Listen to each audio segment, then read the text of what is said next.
All right, welcome back, Truth Seeker. I believe we are live. This is going to be sort of the Sunday night show. Again, we didn't do Sunday night show last week because I was on the road on the Oklahoma City April 19th trip, which turned into the Dallas April 20th trip as well. And if you missed out on that, a lot of people showed up. A lot of people put out their content online. And again, you should check it out because it was pretty awesome event. A lot of truth seekers got together, a lot of great conversations, a lot of great energy, and a lot of new connections made in Oklahoma City and Dallas.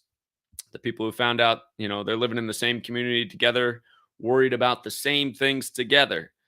And anyhow, since I got back, the latest big news story is the death of Orrin Hatch, the longtime Utah politician. And just notice the way the news cycle works. Yesterday, Saturday, the breaking news, Orrin Hatch dead. They break the news right as the Utah Jazz defeat the Dallas Mavericks to even the series 2-2. And again, Utah, that's Orrin Hatch's state, lifelong Mormon, known as the Mormon state. But then the very next day, big political news out of Utah. And again, you guys, I call it coincidence programming. It's just a shame that more people don't see through what's going on in the nation. You just got to ask yourself, what are the odds like every day? Yesterday, Utah politician dead. Today, big Utah politician news. I mean, there's 50 states in the nation, and, how often is a politician a top news story for the day? I mean, it's not every day, and there's 50 states. And how often is Utah in the focus of the nation? It's usually New York or California or Texas or Colorado had another shooting. You know what I mean? But back-to-back days with Utah.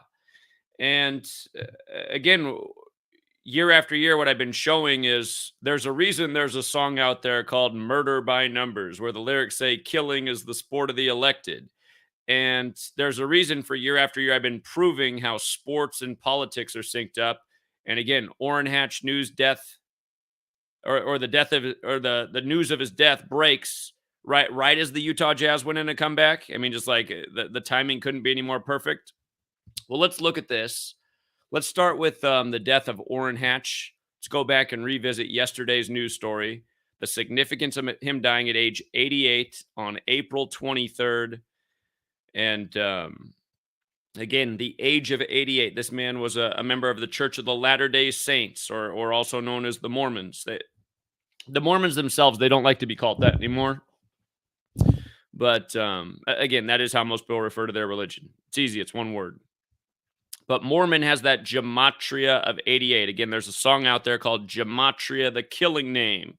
There's another song out there called Murder by Numbers by the Police, where killing's as simple as ABC is 1, 2, 3. And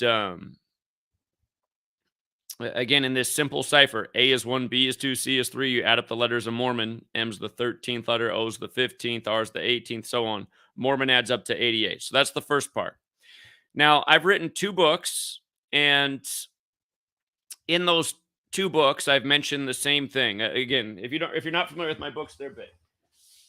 They cover many things, including rig sports, and I always bring up the NBA and the Utah Jazz in 113 because this is my first book. I talk all about the Utah Jazz and 113 in there, and I just realized I don't have my second book here, but I talk all about the Utah Jazz and 113 and how they were responsible for the coronavirus pandemic on March 11th, 11/3. But anyway, this news happens on the 113th day of the year. The Utah Jazz, the 113 team in the 113 league, win in a comeback win over Dallas, the only other team in the league that has a connection to 113. And right as, again, their win happens, the news breaks of Orrin Hatch's death from Utah. And when you use numerology, instead of Utah Jazz adding up to 113, it adds up to 32 instead. And again, that's because you're using numerology. So where U is worth 21 in the green cipher because it's the 21st letter, it's worth 3 in the blue cipher because the numerology of 21, U, the 21st letter, is 2 plus 1 is 3. So U becomes 3. T, the 20th letter in the blue cipher, becomes 2 plus 0 is 2. So T is 2, A is 1, H is 8. Again, you make each letter a single digit number, you add up Utah Jazz, it adds up to 32. And the reason that matters is because Orrin Hatch, who was born on March 22nd, he was born March 22nd. From his birthday to his death, April 23rd, was 32 days later. And again, Utah Jazz is 32. He's part of the Mormon church, which is a part of Christianity. A lot of Christians get offended if you refer to Mormons as Christians, but Mormons identify as Christians. You know, it's that I played that clip of a Jewish rabbi like probably 6 months ago or so, you know, showing how he didn't like Christianity because they took their religion and glued it on the back of his people's book, the Jewish people. You know, you had the Old Testament, then the Christians came along and said, here's the New Testament. And he said, the Mormons did to the Christians what the Christians did to us. They came and glued their book on and said, oh, see, now it's really, you know, it's all about Mormonism. It's the Book of Mormon. But again, the point is, it is associated with Christianity. Where Utah Jazz is 32, so is Christ, so is Scottish. Scottish Rite of Freemasonry is huge with Mormonism. So is the York Rite. Freemasonry is big with the Mormons, period. The Mormon religion was founded by Masons. It's well known that Joseph Smith and Brigham Young were both Masons. But Scottish is 32, as in the Scottish Rite of Freemasonry, and America's 32. And remember, the Jesuits, let's not forget the Mormons just opened a temple next to the Vatican in Italy, October 2019. But the Jesuits created modern Freemasonry, and the 32nd degree of the Scottish Rite shares the Ad Merum Dei Gloriam motto with the Jesuits. The Jesuits have the 32 sun rays in their logo. And again, the Jesuits served the Catholic Church, who merged paganism and the belief in Jesus. So think about their logo being the sun with 32 sun rays on it. And don't forget, America established 7/4/1776, a date with 32 numerology. Don't forget the Dodgers won their first World Series the other year in 32 years, beating the Rays. But Orrin Hatch, born March 22nd, 34, dead April 23rd, 2022. And he was the president of the 114th United States Congress and the Senate. And as we'll get to, the news of the politician today, the new upcoming politician in Utah, his news is breaking on the 114th day of the year, and Orrin Hatch is 114. But here's the big thing. From the start of this NBA season, October 19th, remember, this is LeBron's 19th season. And in tarot, the 19th card's the sun card. Tarot cards go back to Italy, like the Jesuits, like, you know, the Gematria code within English. But from the start of this NBA season to his death was the 187th day of the season. And he's dead at 88, right? And arsenic poisoning, we've talked about this so many times. Arsenic poisoning with the alphabetic order is 187. With the alphabetic order and rules of numerology, it's 88. And if you just use the rules of numerology, the word poison itself is also 88. Poison. It's got the 88. Actually, what's weird is it's a lot like Mormon. We put that up there. And all four ciphers, Mormon and poison, are the exact same. And here's the thing about his death and arsenic. Now, I just showed you that he died 32 days after his birthday, which is true. You could also say that he died on his 33rd day of his age. And when you use the alphabetic order and rules of numerology, arsenic is 33, and it's the 33rd element on the periodic table. If you didn't know that, here, I'll just show you. Arsenic periodic table. Here, let's just pull it up. Oops, lead table. Okay, so here, let's get a bigger one of that. But you can clearly see the 33s on arsenic. Oh, shit. Hold on. Am I in the wrong window? Hold on. I'm on the wrong window. My bad. Let's fix that. Okay. Arsenic, the 33rd element. And the other thing I got to fix that you didn't see up there is that arsenic, when you use numerology, which is considered the most pure cipher, 33. And you want to notice all the values of arsenic, actually. Do you see the 48, 120, 69? Look at Illuminati. The Illuminati was created by the Jesuit Adam Weishaupt, and the Jesuits are known throughout history for killing with arsenic. Look into the 33-day Pope who said he was going to clean the mafia out of the Vatican Bank, which is an independent city-state, and he went to bed on the Jesuit Order Recognition Date anniversary, September 27th, and never woke up again. But Again, the word poison is interesting because it's got the 88 in the most simple cipher, and it's the exact same in all four base ciphers as Mormon. They're the exact same in all four ciphers. So the lifelong Mormon politician dies at 88, clearly synced up with the basketball game. And then the next day, we're hearing about the latest Utah politician who's from Provo, Utah, right where Brigham Young University is.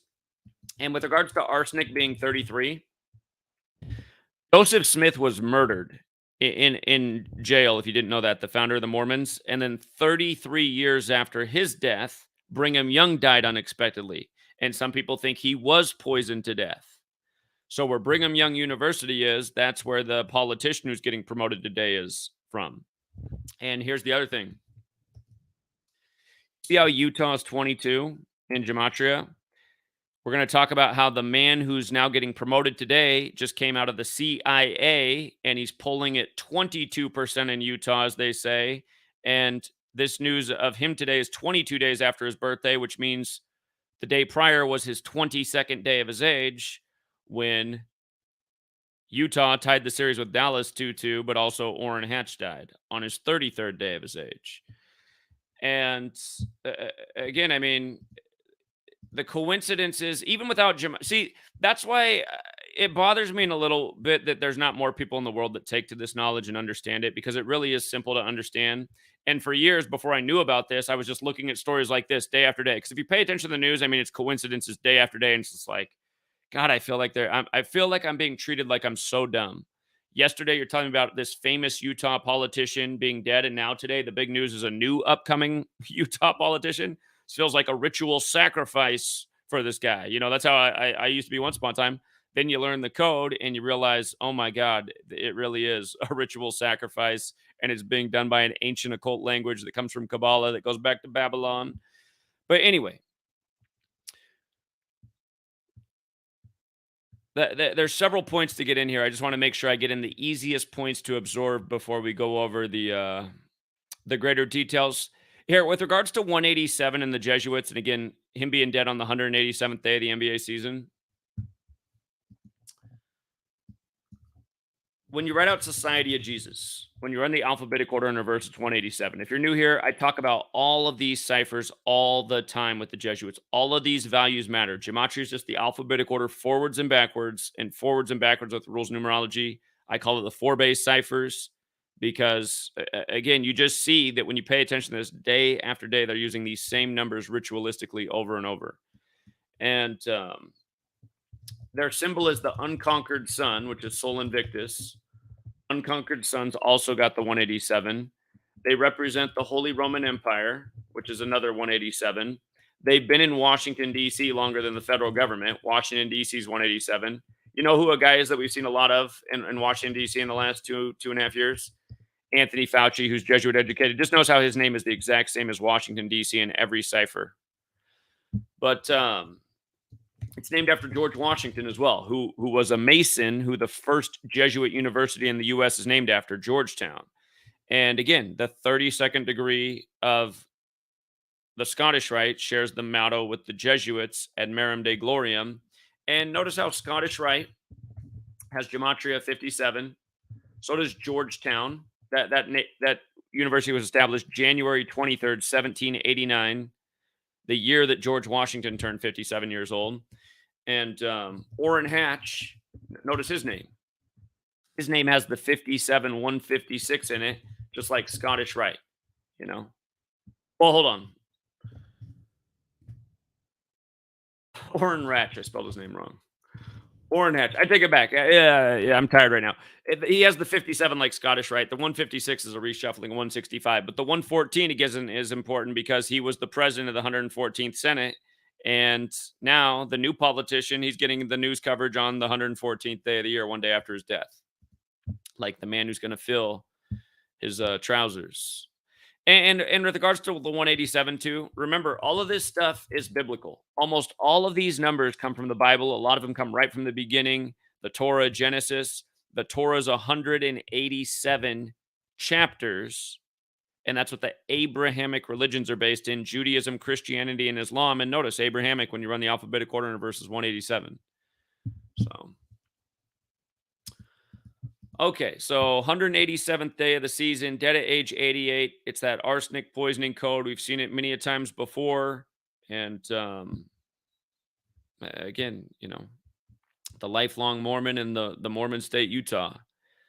Now, notice the score of yesterday's game was 100-99, right? So I was already on this yesterday, writing about 199 is the 46th prime, Catholics 46, sacrifices 46, Genesis 46 is about a sacrifice.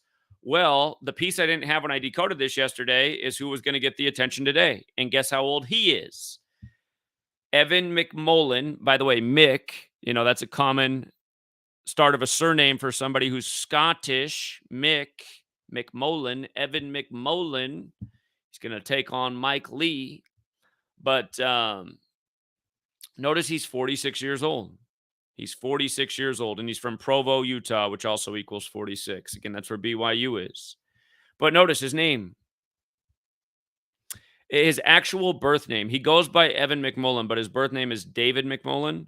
Notice the gematria, 5679, just like Society of Jesus, right? David McMullin, 13756, just like Washington, D.C. And keep in mind, 137 is the 33rd prime number, Federal Masonry Secrecy Order, all 33. He's replacing, essentially he's going to be replacing probably in time Orrin Hatch. But he's getting the attention in Utah right after Orrin Hatch dies on his 33rd day of his age. And again, likely from arsenic, the 33rd element on the periodic table. So, and again, he's from Provo, Utah, another 46. BYU, Brigham Young, dead 33 years after Joseph Smith. By the way, the score in yesterday's game, Utah won with 100 points. Would you believe that his full name, David Evan McMullin, is 100? Again, 199, the 46 prime, 46 years old. And I make the videos and say the same thing every video, and people ask the same questions. And there are probably people who watch, they probably already turned off the video. They're probably already leaving their comment and question.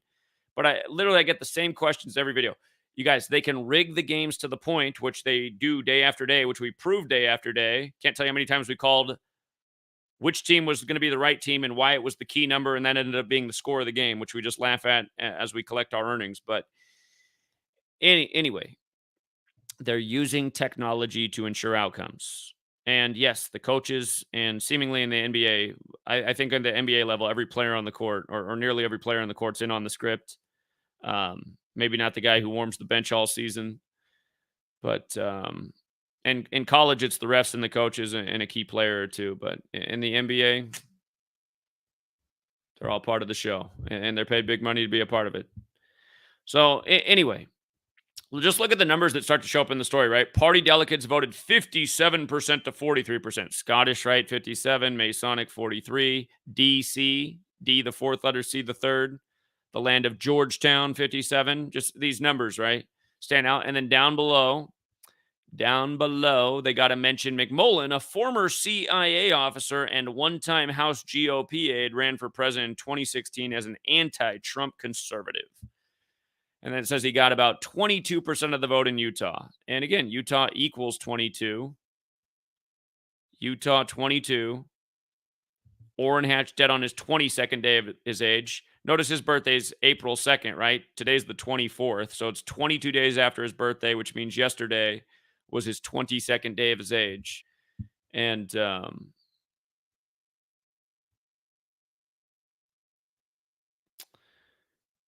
it's just, again, I mean,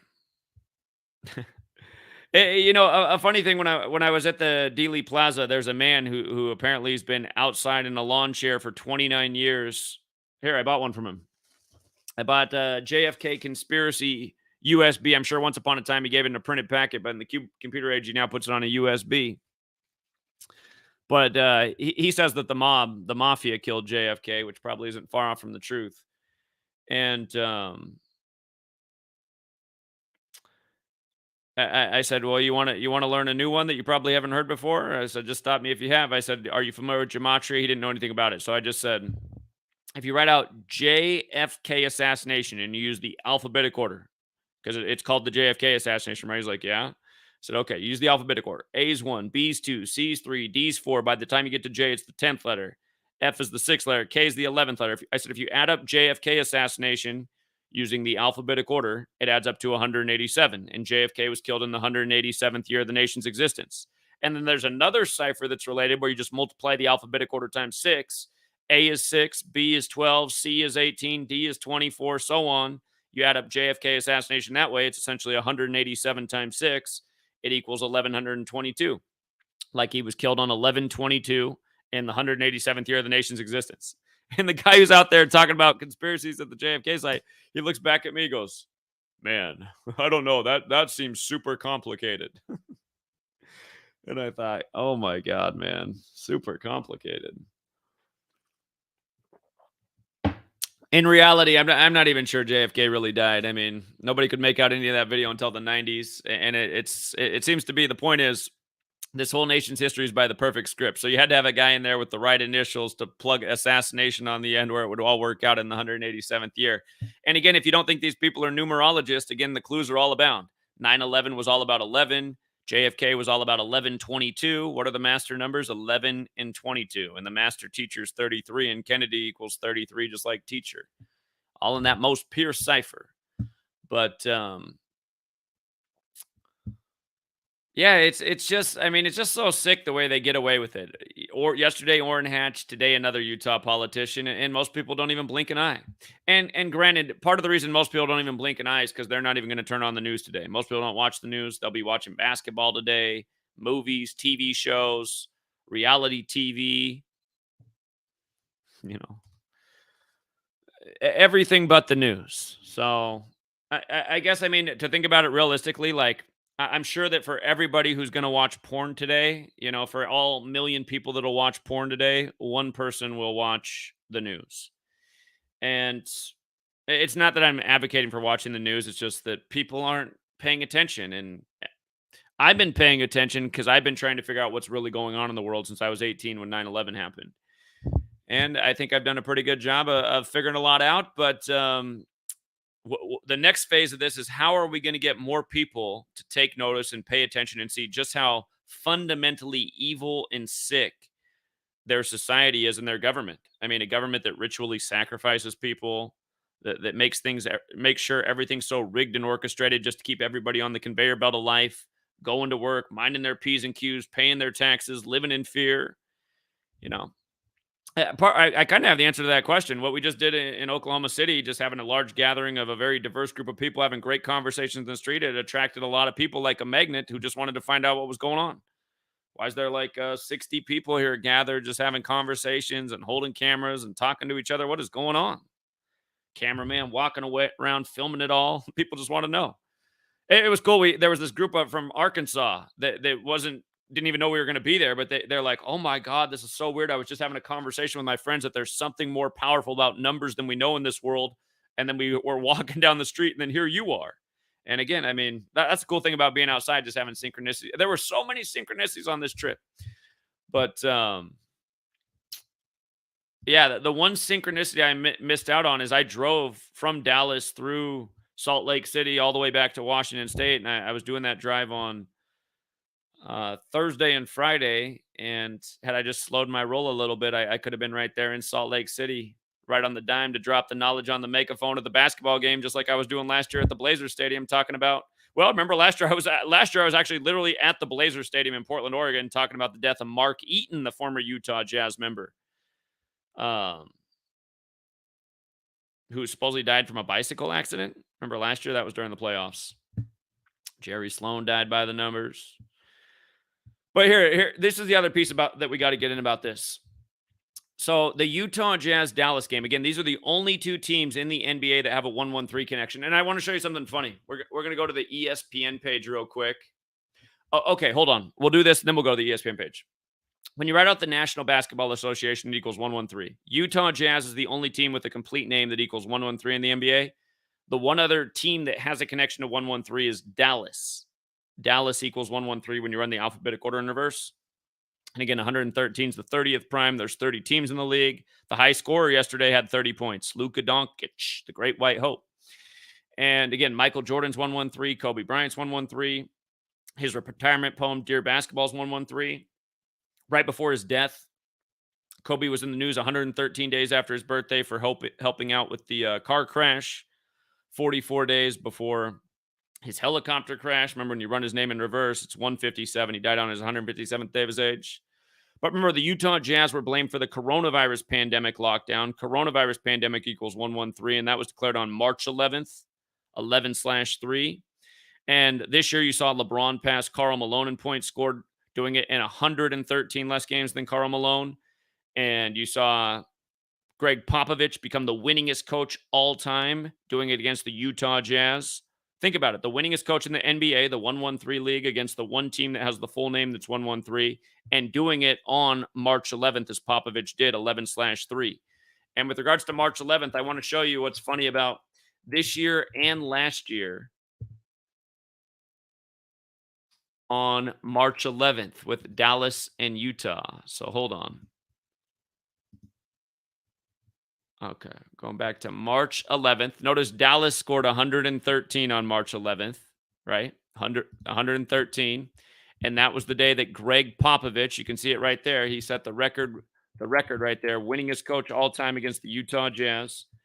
Jazz stayed on 41 wins, Spurs stayed on 41 losses, San Antonio's 41. Nice little ritual there.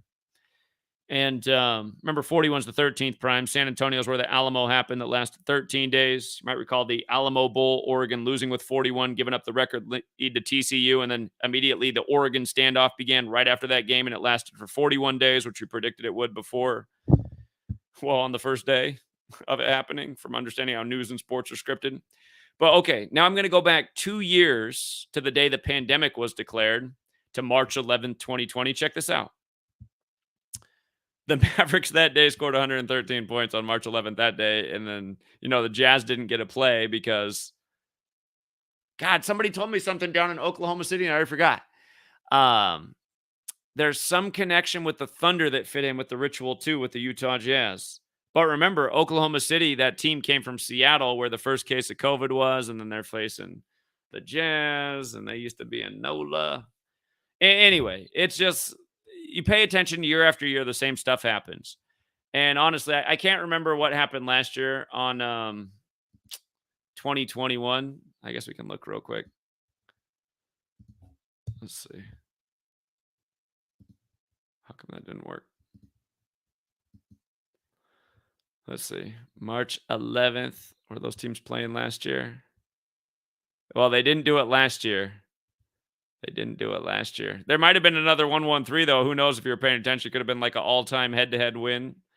So, I don't remember last year. What was I doing? I was probably still busy mailing books. But anyway, you pay attention. A lot of the same stuff does happen year after year after year. And again, so that's the thing you have to think about, too. There's only 2 teams in the whole league that have a 113 connection in their team name. And they just both happen to be playing each other on the playoffs on the 113th day of the year as well this year. I mean, just think about that. What are the odds of that, right? What are the odds that on April 23rd, these teams are facing again? And then Orrin Hatch and now the politician, and his name just happens to equal 100. What are the odds? And again, if you have any like critical thinking in your head, you know that these odds are slim to none. These are improbable things. To become the winningest coach against the 113 team in the 113 league. You know what I mean? On a day that's 113. That's the anniversary of the coronavirus pandemic lockdown. I mean, and by the way, in case you forget, here, just so you can understand it, it's bigger than just 113. When they locked down the NBA that year, that was the 142nd day of the season. When you run the alphabetic order in reverse, coronavirus 142. And then when they announced the season was coming back, it was 142 days after they stopped it. Not arbitrarily. So anyhow, those are the main key points on the Orrin Hatch death. Here's the other thing I want to point out that's interesting about this. Orrin Hatch's, let me go down to this. I want to remind you what they did with John Stockton earlier this year. Hold on. Okay, Orrin Hatch's full name, Orrin Grant Hatch. It's got a lot of things in its gematria that are interesting, but I want you to see the 231. 231. That is the 21st triangular number, and when he died was also 21 days after Evan McMullin's birthday or his 22nd day of his age. And he died on a Saturday named after Saturn, and Saturn's 21, and 21's the sixth triangular number, and Saturn's the sixth planet, and Saturn's connected to death and judgment. But the thing about 231 is that's also Georgetown's birthday, January 23rd, 23/1. And Georgetown equals Orrin Hatch, equals Scottish Rite, which comes right back to the Mormons. Mormons, Jesuits, the Mormons opening the new temple next to the Vatican, October 2019. But here's what I just found out when I was in Dallas. This is the organic wild thing that's crazy. Jeremy White, who has the YouTube channel JHW3D, who pounded payment with me when we went down to Louisiana, he came out and met up with us in Dallas, and he bought a $500 book. There's only like 50 some of them in the whole world, and he was waiting for it to show up on eBay, and then he found it for $500, and he bought it, and he just started to go through it. But in the beginning of the book, he noticed two things that are cool. It points out that light in Hebrew equals 201. And again, we're always talking about the Illuminati and 201. Illuminati means in the light. Order of Illuminati in English is 201. Adam Weishaupt, who founded it, died 201 days after the anniversary of its establishment. But again, the founder of the Jesuits, Ignatius of Loyola, his name is also 201, but when you run it in reverse, it's 231 as well. And again, Jesuit is 21. 231 is the 21st triangular number. Remember what happened to John Stockton this year on Georgetown's birthday? Here, in case you forgot, I'm going to show you this post. This is important to understand because, again, he's Jesuit educated, John Stockton, and he's the great white hope of the Utah Jazz with his little short shorts. Huge fan favorite in Utah. He's probably, if they were going to make a Mount Rushmore of Utah Jazz players, especially at this day and age, he'd be the first face up there. But look at this. Look at this. So Gonzaga University equals 233. That's the Jesuit program up here in Washington State, named after George Washington, who the first Jesuit university is named after. And Georgetown turned 233 years old on this day, where Gonzaga University equals 233. So Jesuit University from D.C. to Washington State. If you're not from the U.S., they're on D.C.'s on the East Coast. Washington State's on the West Coast. But do I not have the phone? Here, I got it right here. So they do this, right? But then they had to have John Stockton in this photo getting in. John Stockton on this day, you guys, got in trouble. He got banned from the Gonzaga games because supposedly he wasn't wearing his COVID mask, right? So they had to put him in the picture with the seats 5 and 6 over his shoulders, right? And don't forget, Jordan got his 5th and 6th rings against him. Kobe played his last game against the Utah Jazz. But I guess, here, if you don't know, here, I'll just write it out again for people who don't know. In the most pure cipher, the dark blue one, coronavirus is 56. COVID vaccine is 56. Society of Jesus is 56. Anthony Fauci, face of the pandemic, Jesuit educated in D.C., he's 56. Remember Regeneron, the expensive get well beverage, 56. There's a bunch of things I'm forgetting. There's a huge long list of 56 in coronavirus. Here's one you can't forget: toilet paper. Remember the toilet paper shortage? How about this one? Mind control. You know what I mean? Just coding these same numbers everywhere. Truly mind controlling people. It's like, to me, it feels like it would work even without the gematria, but they do this over and over. Gavin Newsom, 56, says 56% of Californians getting coronavirus in 8 weeks as he locks down the state. Anyway, I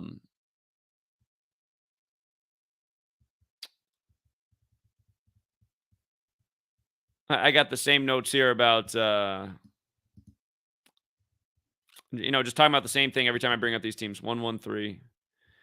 So very redundant with the point about the Utah Jazz and 113. Taught about so many times. Have 2 books that talk about it. And anyway, I just wanted to point out that this happened on 23/1, right? And now you got Orrin Hatch, whose full name is 231. And I got to show you what Jeremy White brought to the table that's brand new information about 231 that really does tie this together even further. We already had a really tight knot. The knot just got even tighter because of what Jeremy White found. Shout out to Jeremy White, who made a $500 investment to find this rare gematria book that talked about the significance of 231 right in the beginning. I'm going to show you here in a second. It's actually all over the internet, but you'd never know to look for it unless you knew about it. That's why it's amazing how many things are on the internet. If only you'd heard of them, if only you knew what to look for, it would be right there. But again, Orrin Grant Hatch, I just want you to see his full name as this 231 in it. And look how weird his name is, like with the double R. There's a lot of things to be said about the numbers in his name. 84 like Jesuit. Well, the Catholic Church is 84 and 87, to be fair. Jesuit 84, 174, number of the beast. Dead at 88, beast 88. You know what I mean? But look at this. 231. If you just do a search for this, 231 Gates Kabbalah, if you just search that, you'll find out how significant this number is in Kabbalah. And it's if you take the Hebrew alphabet, which is 22 letters, now that I think about that, it makes it even more interesting. Because again, Orrin Hatch died on the 22nd day of this man's age. Utah is 22 letters in the Hebrew alphabet. If you make a combination of all of the letters in Hebrew, yeah, it explains it in the book, but it's a gematria practice. But there's 231 of these combinations. And so yeah, this is something I'm gonna do some more research on. I have in my book that I'm finishing right now, I have a good deal in there on 231, but now I have the ultimate thing that needed to be in there this whole time. Shout out to Jeremy White.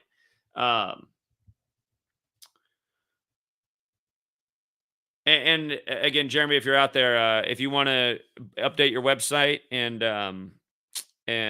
get other people on that website who are doing good sports decoding, who you agree should be on there, I would love to pay you for your time, and we can reimburse you just for that whole book, and for that find alone is worth it. And so keep me posted. I know there's some people that would really like to be on that website. If you guys know Jeremy White's website, it is GematriaEffectSports.com. You would think it's my website because my big ugly face is right up there at the top. But that's Jeremy's website, and he promotes my work and others. He also has his PDF for how to navigate the online sports world. And yeah, so GematriaEffectSports.com. That's Jeremy White's website. And again, I think there's a few other people that deserve some links on there. So anyway,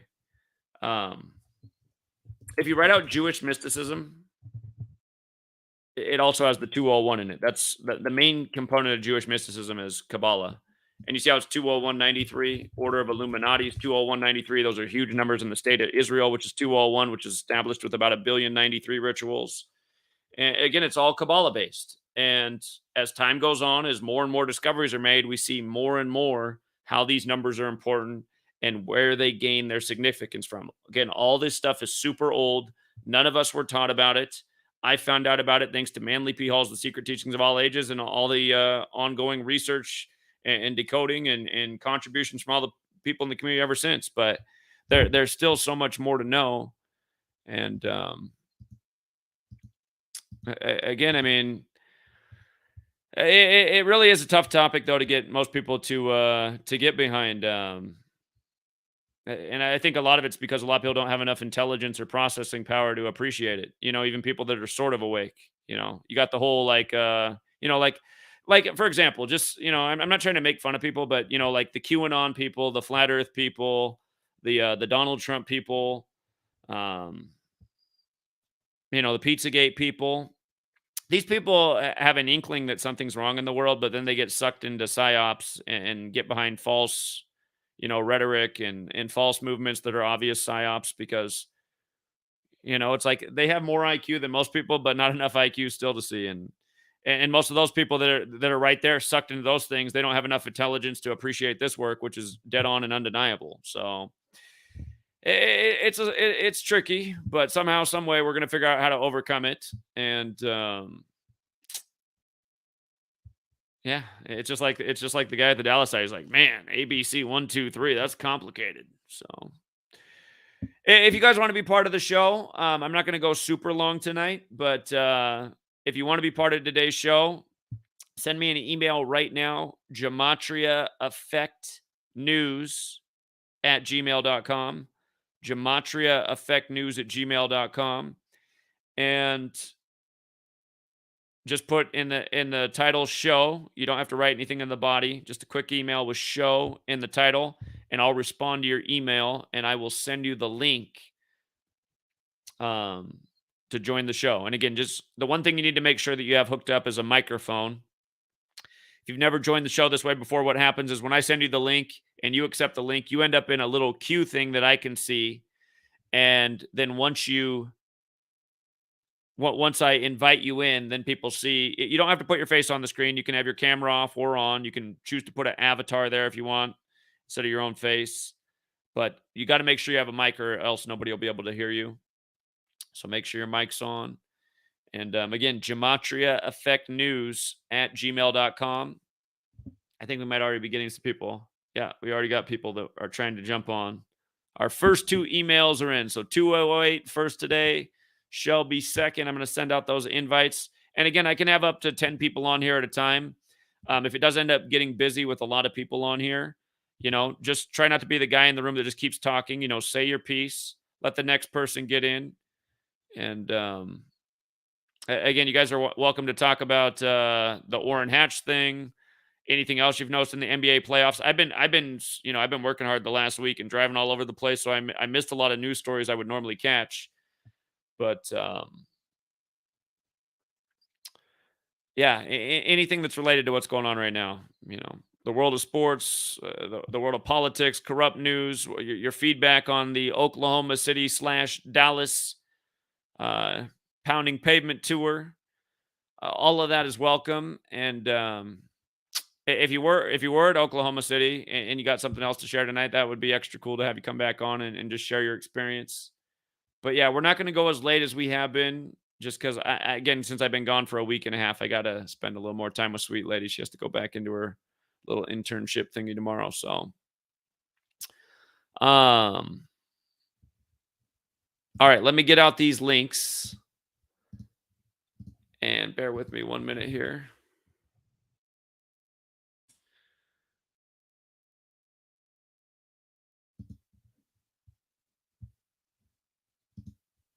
If anybody did get the screen capture of the live stream we did on April 19th in Oklahoma City, if anybody has that out there, I still haven't seen it. I'm hoping somebody got it. For people who don't know, YouTube took us down for copyright, which was absolutely ridiculous. We were just talking to people on the street. So it's like, how can we possibly be getting taken down for copyright?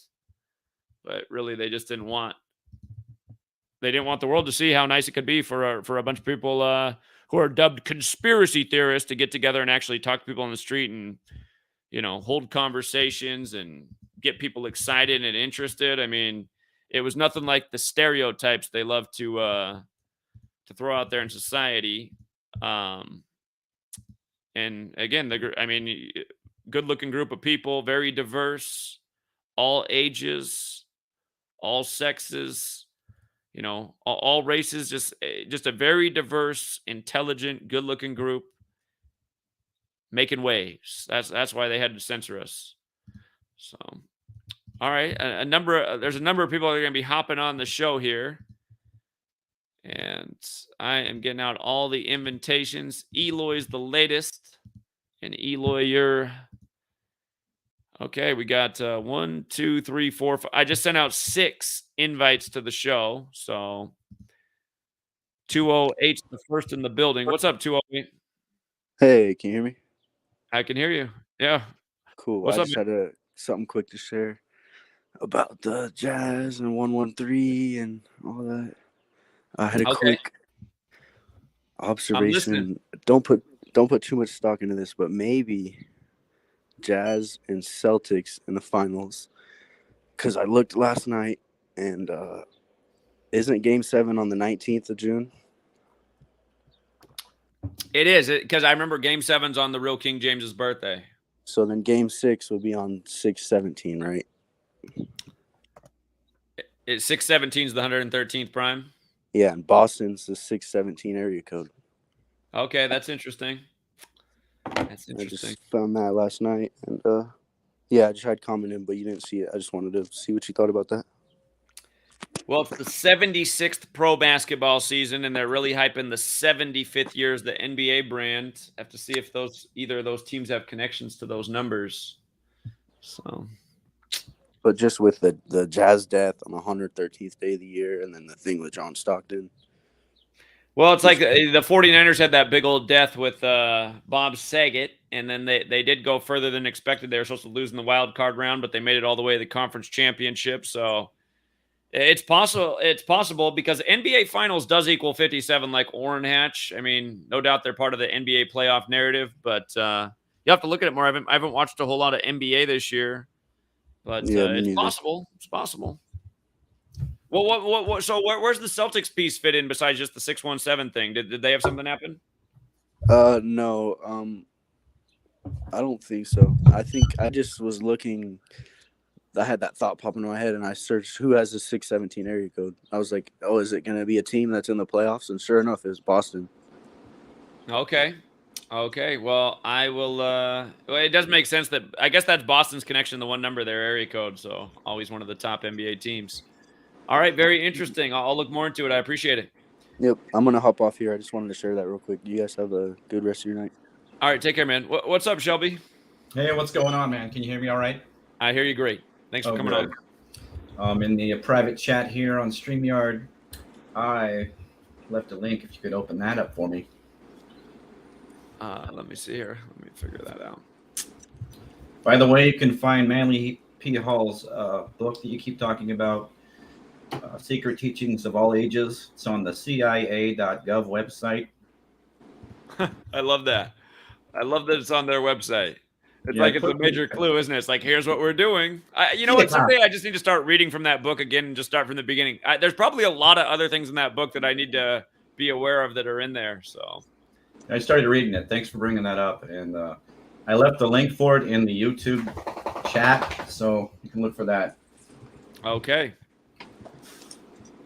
All right. So while you guys were in Oklahoma City, I decided to put an article together for the Oklahoma City bombing for you.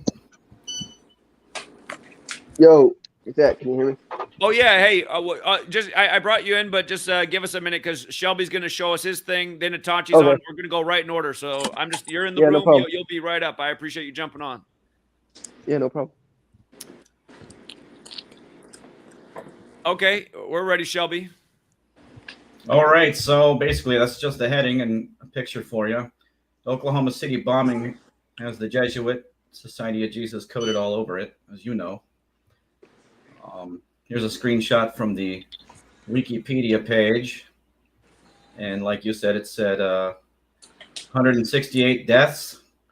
And that's because when you get down below, you'll see why it was 168 deaths. You know what else is jumping out to me about your screenshot? Just the 680 plus injured, just another 6-8 sequence, which is the number all over the ritual. Perfect. So if you scroll down to my cluster match, Gematria, you'll see April 19, 1995, sums to 168. Huh. Okay. And then if you can click on that one right there, if you click on it, it makes it bigger.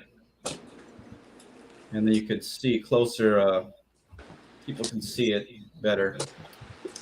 It has 201 all over it. Terry Lynn Nichols, 201. The Jesuit Order, 201. Timothy McVeigh, 201. So you can see how all the events seem to have this cluster match. One thing matches another, that matches another, that branches off, matches another, but it's all related. So, and then of course, you talk about this guy all the time, Ignatius of Loyola, 201, and Gonzaga, 201. Perfect. I wonder if these were even real people, if they're just characters that were made up. Well, I mean, the other thing to think about is, they didn't start out in English-speaking countries, so to make it conform to this number, it's Yeah. It's the Let me English run your name translation. first, and then if it works, we'll let you in the club. It's like, oh my gosh. So that's I sometimes I think that all the history is just these are characters made up, but who knows? Right, and just so people know, it's funny that a man. Okay, when I was driving down there, when I was driving through Idaho, I was live streaming, and I said, "How funny that I'm passing exit 201, and it's just called Paul, and Paul's this person in my life that's given me all this trouble, and just like this 201 gang." But then when I'm down in Oklahoma City on April 19th, a man named Paul from Oklahoma shows up, and he brings two huge 201 facts.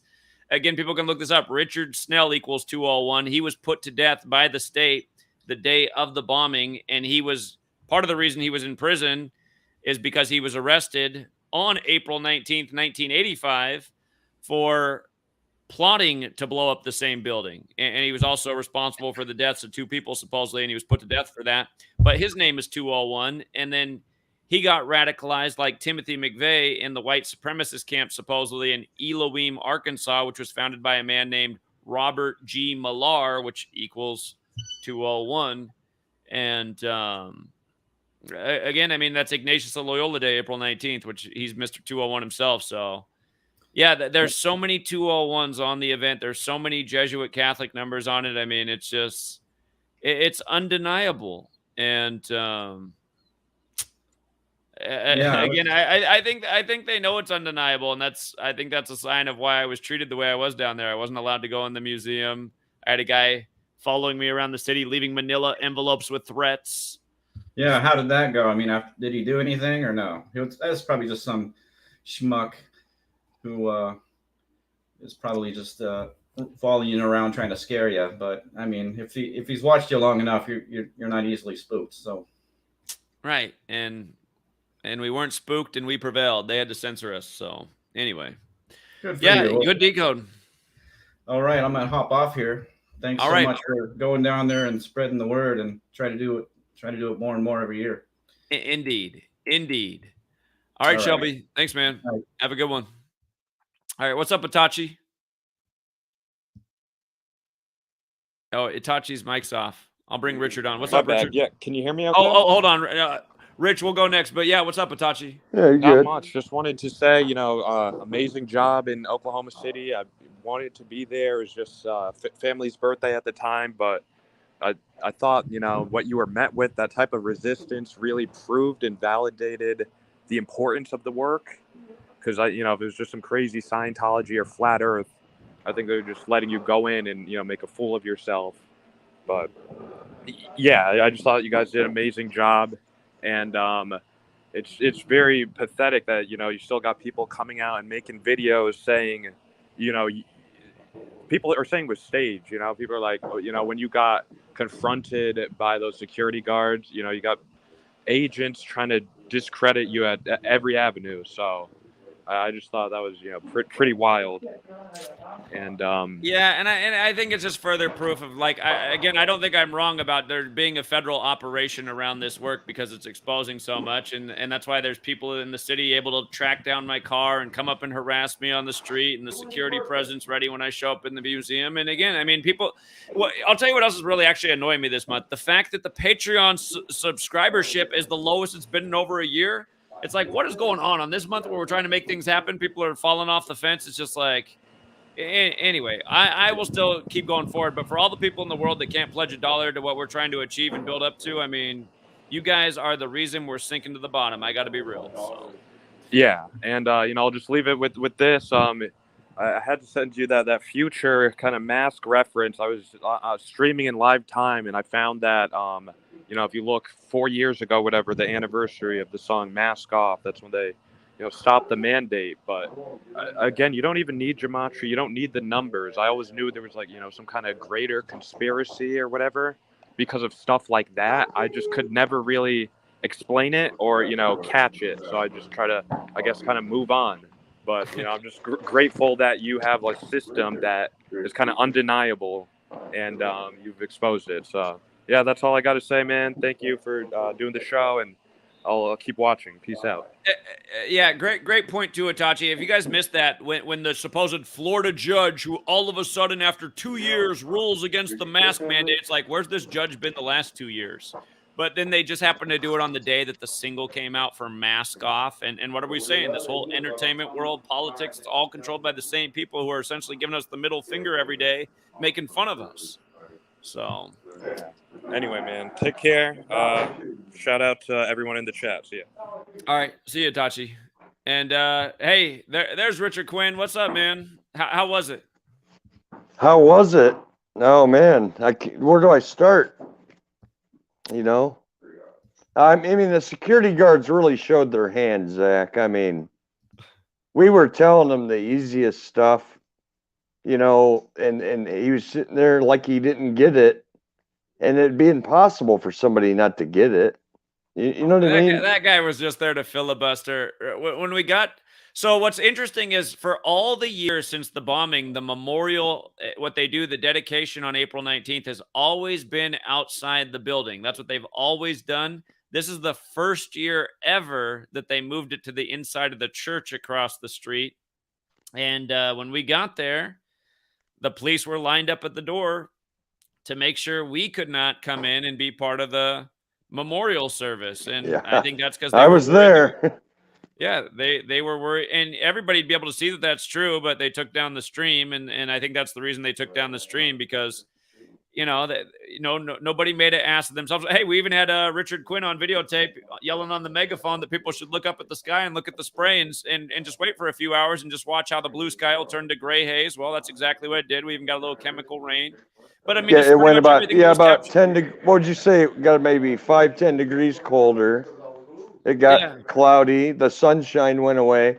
But here's the most interesting part about that: they did the ceremony. They did the bagpipes. The skies were clear all day, and then bang! Right when that ceremony ends, they didn't just start chemtrailing. There was a blatant X in the sky right above the building of the ceremony. Right. Yeah. The timing was too perfect. Like, to me, that just tells me something, you know. I agree.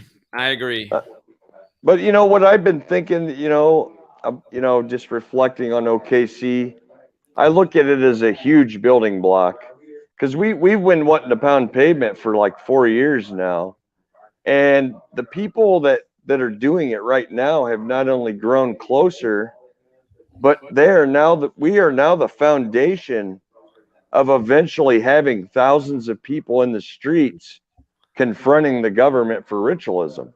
Well, that's exactly the point. I mean, that's what I've been trying to do the whole time: get everybody to stand up and pay attention and say enough's enough. I mean, yeah, and that's pretty much what we'd be doing. I mean, our hands would be in the air, like, I mean, how many times I'm sitting here laughing, like thinking, how many riddles could you just sit?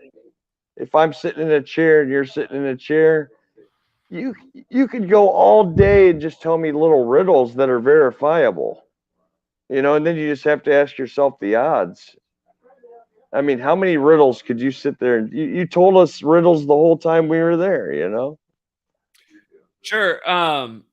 Did you notice how when we were on the street, because that cop said to you, he goes, because you used the word riddle, he goes, riddles, and you said, yeah, riddles. I think the better word to use when you're on the street is rituals, because they are riddles, but they're rituals too, aren't they? I couldn't agree more with that comment, Zach. Yeah, so I think I would try that out on the street, because I mean they really are rituals that they're performing. But riddles is true too. It's just the word just is received different by the person, and you saw that when the cop was so greasy. That cop was like, riddles. I can counter what you said with, if that person on the street, even if it's the cop or just a civilian, is reading the folder with my typed out riddles, then they can know that they're riddles. Well, it's true, they're riddles. It's just people, when they hear the word ritual, I think they just respond differently to that word. Right. Ritual or riddle, though, if they just take the time to read the content, then they would know. Right. That's the sad part. Right, absolutely. That cop though that we were talking about was just plain dumb. He was just there to filibuster and make sure that we didn't go in and try to interact with the governor and mayor. I mean, that was his purpose. You heard me tell him that he's playing dumb. I told him he's a fraud. Yeah, and he is, and he knows that, but he's happy to be a fraud because I guarantee if you could get him to speak openly, he'd say, "Listen, man, the world's fucked. I'm doing my best, and this is the best money I've ever made." So yeah. Did you notice he gave me his business card when I gave him one of your business cards? Yeah. I have his number, so I figured I'd send some content to him. Fine. But then, I mean, that's probably a bad idea. Then he's got my contact information. Yeah. Because I'm sure he doesn't know my name. I don't know. Maybe he does. I mean, there's no way as a human being you can think that the official story of Oklahoma City is legit. So I mean, he has to know it's a lie, and he's just going along with the lie because it serves his interests. So. Yeah, he's the host. He's the, you know what I mean? He's clearly one of the more important cops in the town. That's why they had him there. So. Wow, man. And I wish I could have ran into those security guards that, one of them we did, but I didn't interact with him. Pimples. I wish I would have ran into the Pimples guy. That guy shouldn't even be a security guard. Somebody would break him in half, bro. Well, I don't think they have to deal with much there normally at the memorial. It's probably the most action they ever had in all the years. Right. There, so he probably picks up trash out of the yard. You know what I mean? Right. Yeah. But man, I couldn't take the smile off my face all the way home, Zach. I mean, I've really tried to help us get in this direction for a while, and I'm not bragging on myself or nothing, but I didn't make these T-shirts for nothing or the. Hey, a lot of people had your shirt out there, man. I mean, a lot of people had the shirt that you made. It looked good. And I just want that nationwide. That's all I'm asking. You know, and you're asking a lot for people that have trouble pledging $1, but a lot of people did have your shirt. Your shirt was the most popular shirt there, which was cool. So I probably sold maybe 100 of them in the last few years. You know, and that's the people who bought your shirt are the people who care the most because they're also the ones that came out for the event. So, but you know what? That gives me an idea, and I wanted to say this when I came on the show. Shout out to Paul Wood. Because he's also the one that gave me this guy that makes these shirts. He has his own shop, Jeff Kahn. And bro, you send him the money for the shirt, $20. He literally mails it out the next day, every single time. You know what I mean? The trolls just took the footage. The trolls just took a clip right there. That's perfect. In the next video, we'll get the clip in of Jeff Kahn, and we'll say Zach is a con. Oh yeah. Yeah, just so they know, I don't go down the rabbit hole. I don't decode every single word out there. You know, I don't overcode. So. That's what the trolls and agents love to do. They love to turn everything on the actual community. So yeah, well, when you decode everything on the planet, you're gonna find some synchronicities. Yeah, you know that's what a lot of people don't understand. Like people are there's a video up that shows Hubbard equals Oklahoma City, and it's like yeah. But the reason we went to Oklahoma City is not because of that, but it's because that's where the bomb went off with the huge lie right before 9/11. That's the reason we went there. Right. And again, we're exposing the agendas that are fucking over humanity, not trying to expose the people who are trying to expose the evil, and then making my channel name in the name of Jesus. You're not in the name of Jesus. You're in the name of whatever's evil. You're on the side of the feds. And that's why I get so sick of religious people, because it's always the ones with the religious names with the most bullshit videos that can't see the forest for the trees.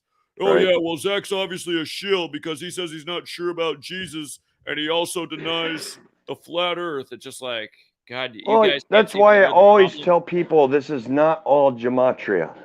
I mean, when you can get past that, you can learn gematria from you. You're going to show us the numbers and words, but like every story doesn't necessarily just have all gematria. Right. We show plenty of deception without even touching gematria sometimes. It's the date. It's it's all kinds of stuff, man. You just got to pay attention and watch the video. Right. But it helps to read the content from major events, you know. I don't even know why that ain't the best idea out there. I mean, my folder that Denise made that has everything typed out, they don't even got to log in now and, you know, read my email. They can open the folder and just read how Super Bowl 52 is rigged. It's easier if they read it than if I try to spit it out every time. Sure. But, you know, I got a million things I could say. I don't want to keep you on here all night, but. Well, we got 3 more people in the room, so let's bring them on. 208 wanted to come back on. Seeking Truth is here, and Eloy's on. So we'll go in that order. What's up, 208? Hey, my phone's gonna die. I just got to be quick. I forgot something. When you came through Idaho and that dude recognized you, that was awesome because that's like right where I live, and I hope that he found you for me, like reaching out. And also on your next trip, you should think about stopping here and we can teach some people some shit. And Okay, also, yeah. I'll stop. Next time I do it, I will stop in Boise. I realize I got to do a better job of stopping in the cities along the way, but yeah, indeed, Boise's not that far away. And then my phone's about to die. Just one last thing, and I'm gonna. Hey, can I interrupt and shout out 208 Productions? Can I give him a shout out, please? He's talking right now. Well, he's in Gematria chat, aka Pounding Pavement chat. We're trying to add thousands of people in this chat, and it's all people who would wear a T-shirt, who would advertise my riddles, who would advertise Zach's work, and 208 Productions is in there. So I want to give him a shout out. We want all the people in the community in my chat because then we're assigning people to go to the park that day or wear a T-shirt or teaching people how to guide people to Zach's work. So just shout out to 208. Appreciate you being in there, buddy. To drop you in the live anytime. Yeah. 208, your phone's pretty hard to hear right now. I think it's because it's dying. It's got like the echo robot sound. So just join us when you're recharged. What's up, Seeking Truth? What's up, Zach? How you doing? Can you hear me? I hear you loud and clear. What's up, man? Yo, just checking in, man. I'm pretty bummed that you weren't able to stop in Denver for the 420 concert because it was 50,000 people out there. It was a free show, and so it would have been real prime. I should have done that. I should have done that. Maybe next year you could swing by and get your 420 / Gematria all in one. But something that I wanted to add is just that. So I don't know if it's going to take me off the screen or if it's going to end the chat if I go to my photos. Do you know if I could do that? You sleep? There's a way to do it. Well, there's some toggle on your end to share your screen so that we can see the photos. Do you see a button to do it? I see settings. No, I don't see it. Well, I'm going to just tell me if you can still hear me. Can you still hear me? Uh-huh. Okay, cool. So something that I've been trying to pay attention to in the last few weeks is just when I'm going on the news websites or whatever. So I know the story pops, and obviously it's all relative, it's all relevant, and so I've just been doing screen captures of just the last 3 or 4 days, and I wanted to just share them with you. A couple of them. I don't know if you've already touched base on them. I know you already did the Orrin Hatch, but for instance, on Friday the 22nd. The story says Janelle Monáe confirms that they are non-binary. Okay. And so I looked that up, and non-binary is 112, and that's the 112th day of the year. And so that's just a little pattern that I've seen. And then the same thing with ASAP Rocky, with him getting arrested, and his name in Gematria equals to the date. I seen this story. Tigers' Miguel Cabrera becomes 33rd MLB player to reach 3,000 hits.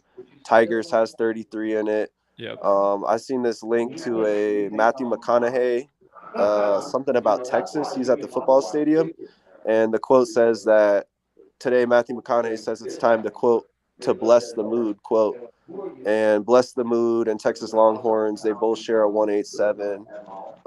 Tiger Woods comes out with a new golf course called Pop Stroke. Has the 135, just like Tiger Woods is 135 in forward and reverse.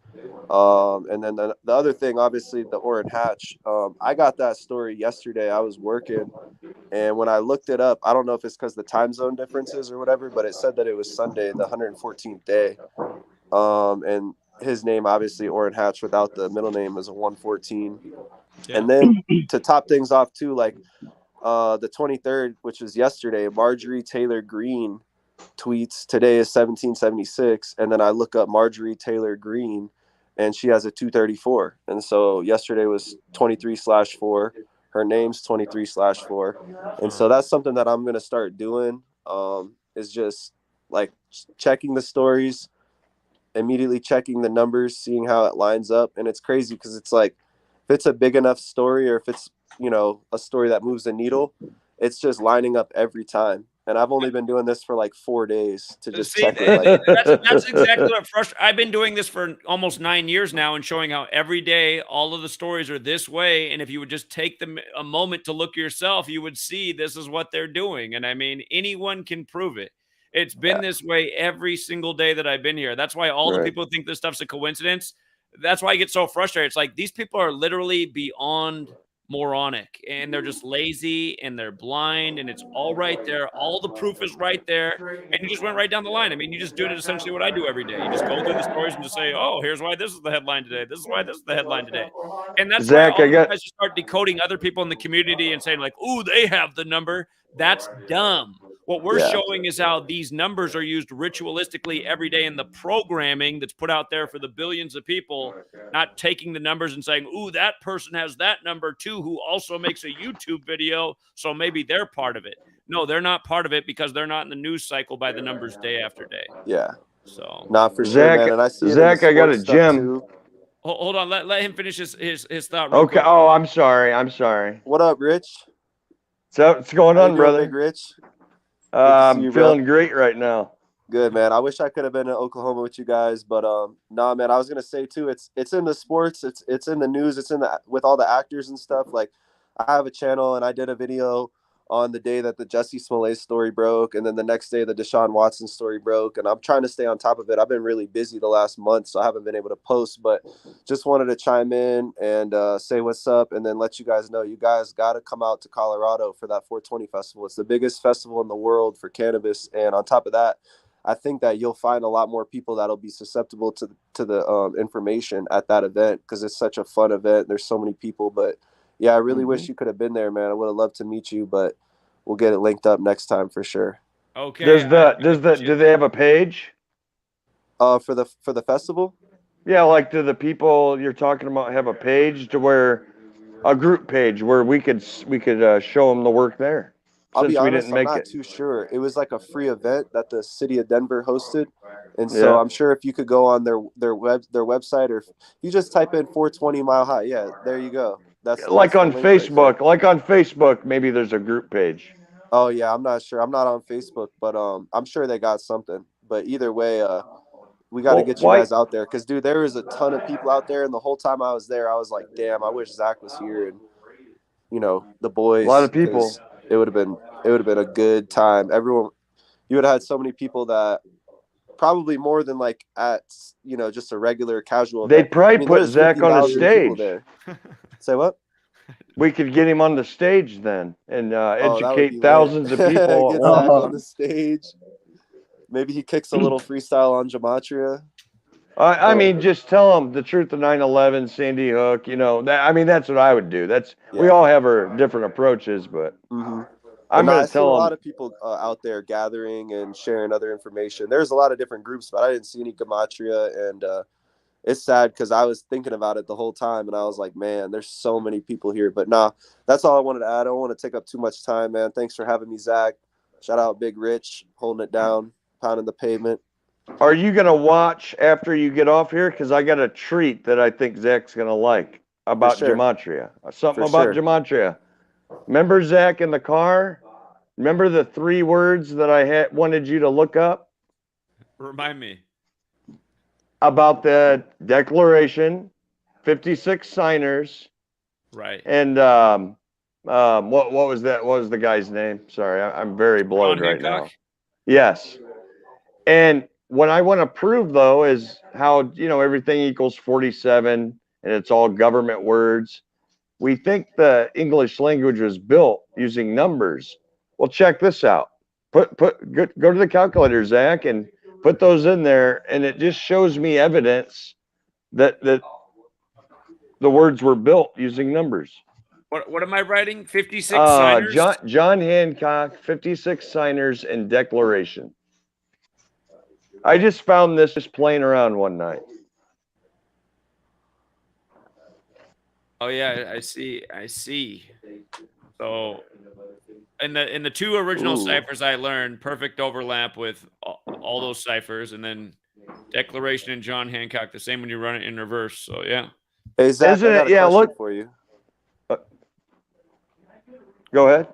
Sorry, I don't want to interrupt, but No, something that I please didn't do. think about until yesterday when I did this like search, because the Tiger Woods thing, like his golf course Pop Stroke that came out. My question to you is like Tiger Woods, his gematria is 135, 54, 135, 54, and I'm pretty new with like the decoding and stuff, and I just thought that was interesting that his numbers were the same. Like, and I wanted to hear your opinion on that, or if maybe you've already talked about it a bunch. 54 and 135 go back to Bavaria and the Jesuit order and the establishment of the Illuminati. And again, you can't get more Tiger Woods or you can't get more Jesuit than Tiger Woods, always wearing just red and black, the Jesuit colors on Sunday. But yeah, that 54 135. And it's just a reminder that his supposed car crash on the 54th day of the year. So, well, not as much the numbers, but just the way that it's the pattern. Like if you look up Tiger Woods, it's 54 35, 54 35, and that's the first time I've ever seen that with any like cipher. Yeah.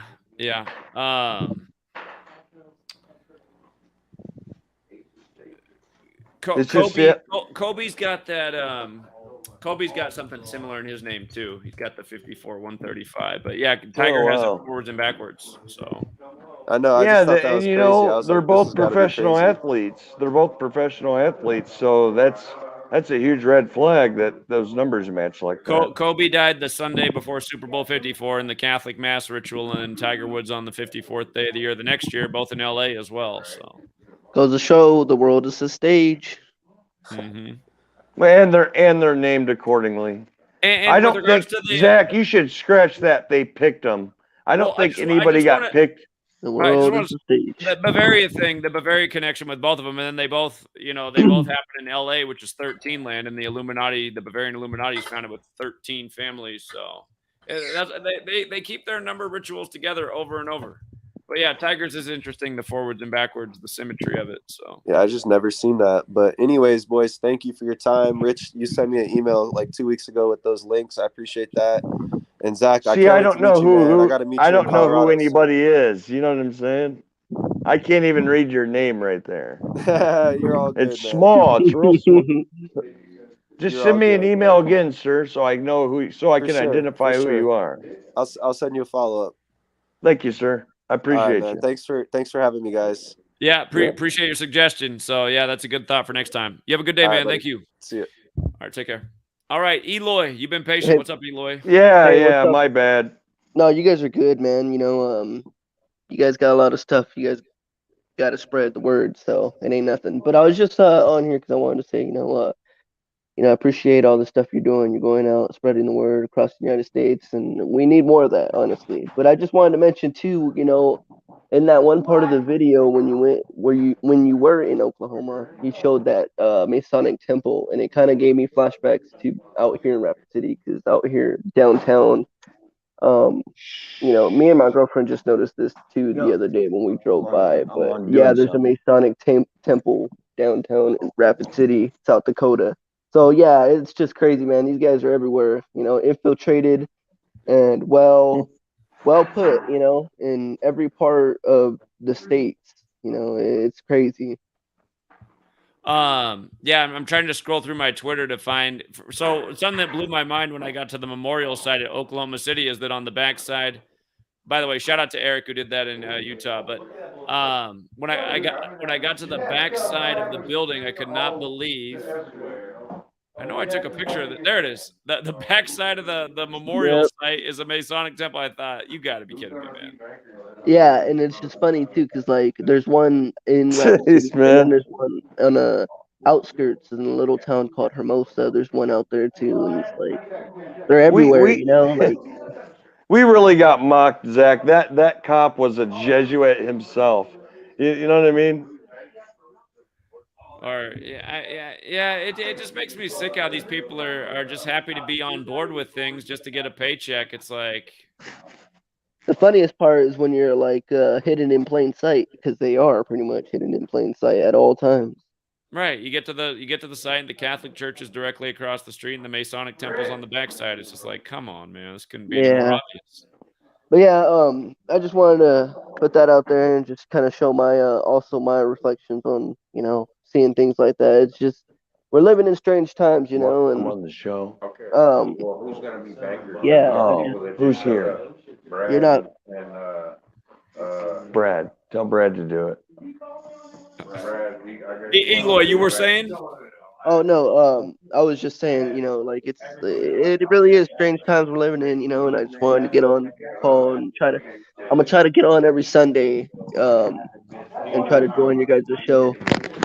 Hey guys, that's Yeah, it's just crazy, man. You know, the more, and then it's crazy too, because the other day I went grocery shopping and you know, it was just funny because like the natural side of it, the organic side of gematria, you know, how you Sure. talk about like, you know, I kept coming across 201 a lot in my receipts, and I was like, it's just funny because like I don't know how it is or the way it is, you know, but it's definitely organic, and there's definitely a side to where they're controlling it too, you know. So yeah, it's crazy. Indeed. Indeed it But is. Well, that I was appreciate all. your support. Thank you. Have a good one. All right. Yeah, you take care, Eloy.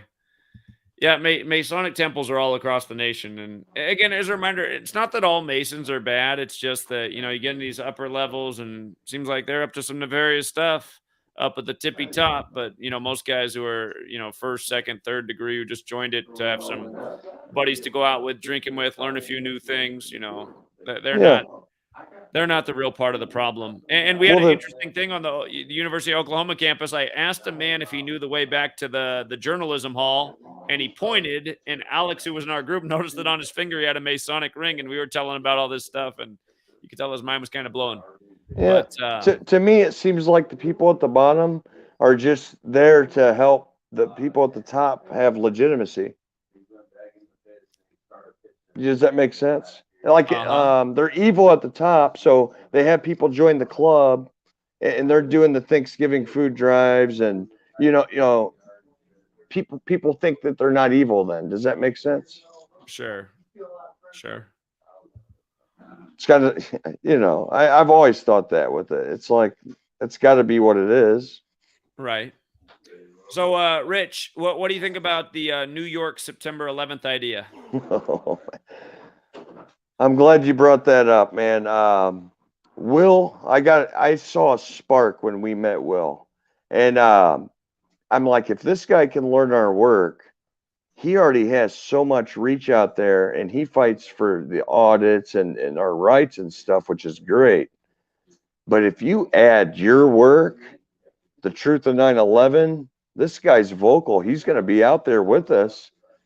And now he built the, it may not seem like much, but a lot of people can join the Facebook 9/11, what do you call it? The invite thing. Group? I think we could get thousands of people onto that thing. And it's going to be off the chain. New York is going to be, OKC is going to be a warm up. Yeah, I agree. I think we got good momentum going forward. So Somebody's gonna get in trouble. You know what I'm saying? Something, I don't know. I picture a lot of people, and I can tell. Just for you saying that, Denise, if you're out there watching and you want to call me right now and tell your story, you're welcome to. There is the worst thing that actually happened about the whole gathering, and this is a warning for next time if you want to come to New York. There was a woman, and it really does look like somehow they turned her into a ritual.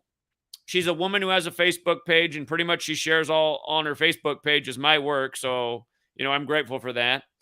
But she was flying from Ohio to Oklahoma City, and she had a layover in Minneapolis. And her layover, the plane got extra delayed. I think an extra 3 or 4 hours behind schedule. So, you know, she went to the bar there and had herself a martini or two. And while she was drinking at the bar, a police officer, or it was actually after she left the bar, and went back to her gate, a police officer approached her and just like went hands on and arrested her. And they held her in a cell for 24 hours. And you can look up her arrest online. I mean, we looked at it as a group, but I swear to God, all this is true. They released her after 25 hours, and they released her at 8:56. So 56 minutes after. It's all documented online. And She's currently 55 years old, which means she's in her 56th year of life, and now she has to go to court on her 56th birthday. I didn't know And all that, bro. I didn't know all that. yeah, Wow. she has to go to court on her 56th birthday. That's what day they set her court date for. See, right. This is real, man. Yeah, and the thing was, she's a woman traveling alone to the This event, is- and when we live in this police surveillance state, and pretty much all she's posting online, and I imagine while she's drinking the bar, she probably said something about going to Oklahoma City and doing this. But one way or another, a police officer just essentially arrested her. Well, they put down that she was, what they say, obnoxious or something. But I mean, Zach, seriously, who's getting arrested at the airport? in all fairness, people get arrested every single day walking out of the airport bar. I'm hold being on, she's calling sarcastic. in right now. I'm being sarcastic. Here, she's I calling was in right being now. She's going to sarcastic. tell the story. She's calling in. I was joking, bro. Denise, did you want to share your story? Yes, I would be happy to. I just got home from work. I was listening to the stream earlier, and then I had to kind of get all my stuff packed up. Hold on, I need to turn down the sound. Okay, can you hear me? Yeah. And Denise, by the way, do you need some money for your legal fees and the harassment? You know what? I'm not even sure what's happening yet, because this is what's going on. Angel Z and Ben were both kind enough to kind of start looking into just, my charges, just how to even find, I didn't even know like my case number, none of it, because when I left to fly home, I didn't get home until late, and then I had to get up and get ready for work at like 7 a.m. the next day. I was at work. So, but from what I gathered from Angel was that my case is still open. They're still investigating it, which is funny to me, because this is basically, what went down. So I was traveling alone. I definitely was posting, as usual, your work. I post everything. And so it would have been very easy for somebody to figure out that I was flying. And so when I flew from Ohio to Minneapolis, and when I got there, I had a layover. So I thought, well, I'm going to get something to eat. And I had a glass of wine, and I was talking to my daughter on the phone for a little while. Well, then I'm getting notifications that my flight is being delayed. So I kind of just hung out there for a while. I walked to another bar. But, when you fly, you're staying very close to the places where your gate is, because, I'm lugging a backpack. You just want to be close. Right. So long story short, the only people that I can even, I talked to the waitress. I was very polite with her, tipped. I was at another bar. There was a gentleman who was sitting about 4 seats down from me. He was watching sports. I asked him if he was, if he did bet or anything, if he would be interested in learning something about Gematria. He had no interest. That was fine. I didn't see anything else. And then there were 2 young girls that sat very close to me. When they came in, they were eating. And I think that I may have pulled out, I made folders for Richard. And I might have pulled one out. But it wasn't, I had no bad interaction with anybody. And then my flight again got delayed, so now it's 2 delays. So, just to take you up to what happened, I decided to walk up to the gate to see what was going on. I think I had even walked up one time before. Nobody was really there. But this last time that I did, it happened so fast. I really feel like I was just snatched out of that airport. This cop came up to me. It was airport police. I have bruises, all over me. But the one you could see where his thumb went into my shoulder where it connects to my bicep. I have a bruise there. He had me, I think he asked me, I don't even know if he asked me my name. He might have asked if I had been drinking. I said yes. He just said, I'm charged, disorderly conduct. And before I can even, I'm trying to say to him, what did I do? Wait a minute, what did I do? He was handcuffing me so roughly and fast. He snapped half of my thumbnail off. He had those cuffs on and they were so tight. I was in so much pain. But then he starts dragging me. Like he had the car waiting right there, like right outside the door. And he dragged me out into there. I have bruises on my legs. He was very rough throwing me in. And I'm the whole time I'm saying to him, wait a minute, what are you doing? What did I do? I don't know. Disorderly conduct. So I'm begging him. I was in so much pain. And if you would have seen my hands, like while I was in that cell, they were just blown up, bruised. Everything on me hurt. And while he has me in the car, I'm begging him to please loosen the cuffs. He pulls over and he loosens them. You have to figure my adrenaline has got to be like off the charts at this point. My adrenaline's off the charts right now, just talking about it. When he loosened the cuffs, the last thing I remember is saying, thank you. And then, what did I do? That's all I remember. It's almost like I'm wondering if he drugged me, because the next thing I remember, I was walking in, like just down a little hallway, and I didn't even know I was ending up in this thing. It was like, like the drunk tank cell. I've never been in a place like that before in my life. It was disgusting. It was dirty. There was fecal matter on the wall. There was like somebody chewed up their gross food that they give you and just spit it all over the place. I asked for toilet paper repeatedly while I was in there. I never got any. The water situation, I kept asking them on this little intercom. And at first, I'm banging on the door, like, let me out of here. I think everybody does it. And then you just figure like, you aren't getting out of there, And so I'm asking for toilet paper. Finally, I'm like, could somebody please bring me water? So this guy comes on and he says, there is water. And I said, where are the handles to turn it on? Well, it's kind of like, if you would put in a sink and you weren't going to put the hose through for the sprayer, you would put like a little silver type thing over that. You had to keep touching these silver things on there for like a long time. And then all of a sudden water would just like come blasting out of it, and you just have to try to catch it, That's with your mouth. But they had me down there for, oh my God, when I'm thinking about it, it had to have been at least 20 hours. And they do stuff like, it was so uncomfortable. Everything was cement. It was hard. I was in pain.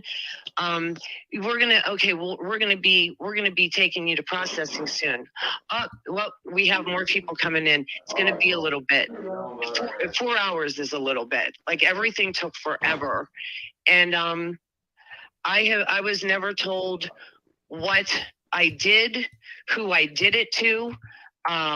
I didn't have any negative altercation with anybody there. I was not being loud. I was being respectful. Even all day long, you're in that crowded airport, people are bumping in, excuse me, pardon me, never had a crossword with anybody. I really do believe that they targeted me. And the other thing is, he asked me if I've been drinking. I tell him yes. How come I was given no blood alcohol test, no breathalyzer test, no field sobriety test? But I'm whisked.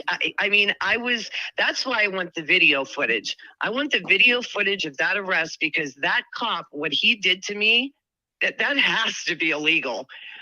I'm like 135 pounds. Right. I'm not a big girl. I'm not. You have I think you have a $5 million lawsuit. Personally, that's just my opinion. Is that you, Rich? That's Rich. Yeah. Okay, I'm watching the TV, but like everything seems to be delayed. Yeah, I'm traumatized from it. Like I said, it gets me upset talking about it. I'm getting better about not thinking about it. I'm calming down a little bit, just realizing that, hey, this is just going to be what it's going to be. But, I was even looking at the one form. Angel Z was so great. So was Ben, and Jared Bailey versus the world. Disambiguation, just people really showing that they cared. Jared and I talked for a while on the phone. He just kind of let me, be upset, and it was helpful. But I want the video. And when I was looking at the stuff that Angel Z sent to look for links for the forms to fill out to request that stuff, they even make that like complicated. It's just like, what do you want? And it says something like jail. I don't know, it's vague. And then it says, I think the next box says something like, be very descriptive, and exactly what you want. But I'm thinking like, I want the surveillance from the airport. I want that surveillance of that cop he basically just bum rushed me. Like I didn't even know what was coming. It happened so fast. And again, I think I was telling Jared, I've dealt with the police in my lifetime. Again, you said I'm going to be 56 years old. I was young, I was wild, it was crazy.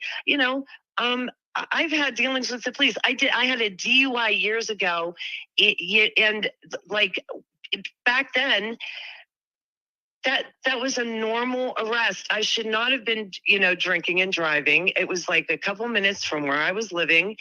I went to go, of all places, I would never eat that now, McDonald's. It was very close to where I lived, and it was closed. So I went to just pull in just to come back out and go home. But the lights came on, the cops stopped me. I stopped. They asked me, for my ID. The officer said, I could smell alcohol. Have you been drinking? I said, yes. They asked me to get out of the car. I did. And it was just complete. I was respectful with them. They were respectful with me. Even at the end of it, the one cop got to give me my apartment keys back. And while he was going to get them, I was sitting with the other cop. And I said, man, I really fucked up. And he was just like, hey, you know what, Denise? You made a mistake. He said, yeah, there are going to be, consequences, but it's okay. You learn from this. That is the way that, that should have went down. I did something wrong. I was respectful. They were very respectful back. And that is not at all what happened at this airport. I didn't see this guy coming. And honestly, when I'm trying to think about it, I really do wish that I had not been drinking anything, because I really wish I would have just had a very clear mind. He came out of nowhere. He came out of nowhere. He assaulted me. I've never had bruises all over my body from a police officer before. And I did try to take some pictures on my own. Actually, and then I had a friend of mine, his niece, she happened to be around, and I said, would you come in and see if they're still, visible enough if you could get some. But I think mine actually turned out better than hers. So pretty much, getting out of there. I lost some things, but it's so funny how I used to be way more materialistic, not so materialistic anymore. They're just things, the more I thought about this, I was thinking, I'm lucky that I'm not like dead in a ditch somewhere, Well, when they said it's creepy. they did a It's very ritual on creepy. me. It's very creepy what happened to you. And again, just the fact that they set your court date for your 56th birthday.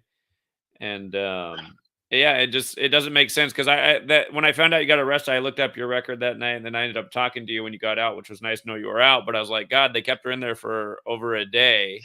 And It was horrible.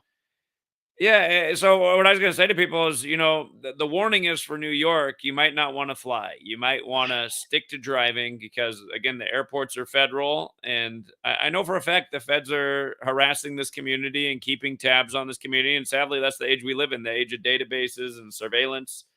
But of course, the interstates are federal too. But you were the one who got the short straw. You're the one who had the horrible trip there because of what happened to you. And I'm just thinking maybe that's a reason to stay out of the airport for the next person. So. Well, I'll tell you this. I first of all, I didn't want to fly. And when I first heard that, you were planning this, I was all over, telling people, like, I really was trying to find somebody to drive with me. I would have drove 15 hours. I just didn't want to drive 15 hours by myself. Sure. And so that's why I ended up going with flying, which, I haven't flown in years. Even without the whole arresting, it's horrible. It's horrible. You're cramped in a plane. I had to sit next to somebody who was very obese when my one flight got changed. And just people I don't know. I just prefer driving, but there is no way in hell I will ever fly by myself again.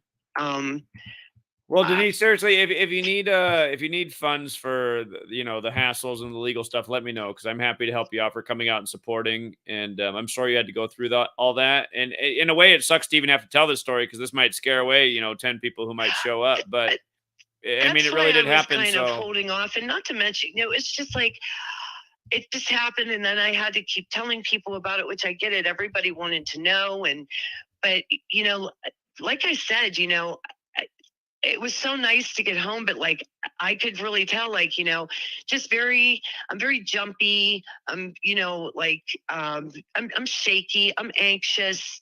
I'm sleeping well, which, that's good. But, I could just tell, like, this definitely affected me. And it was scary. And, I truly do wonder, like, I just started thinking about that. Like, my adrenaline was through the roof. And like, all of a sudden, like, I mean, I just can't remember anything, for like that time. And then all of a sudden I just remember like being thrown in a cell.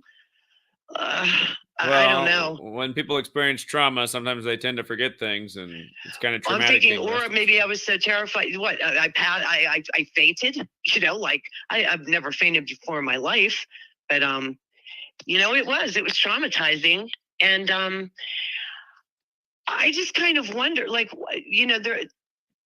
I guess I'm going to try to fill out that form and just try to make it the best that I can, saying what I want. But I'm really. I don't really have a legal background, so I don't know. Should I try to hire an attorney? I don't have money for that. But, they're like, you can have a public defender. Well, that's a joke. They really don't do anything for you. They're in the cahoots with the whole, system. Yeah. At least that's what I think. Yeah, it's tough. Well, look into what you got to do to get the footage of your arrest, because that is something that should be within the realm of possibility. And yeah, if it is, as you're saying, just it sounds like you do have a case. So maybe as a community, we can help raise some funds and help you out with that, because yeah, I mean, what happened to you, it should never happen to anyone again.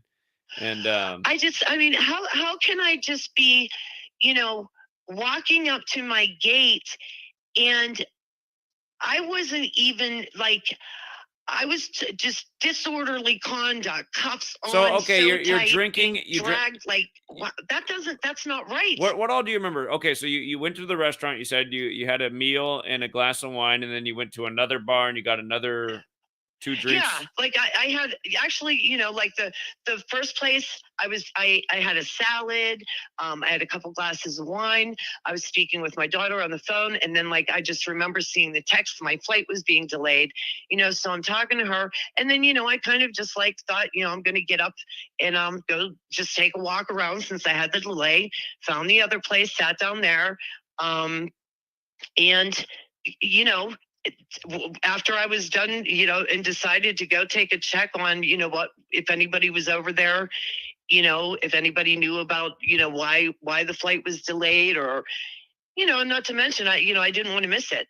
I was excited. I was a little nervous to meet everybody, but I was really excited and in a good mood.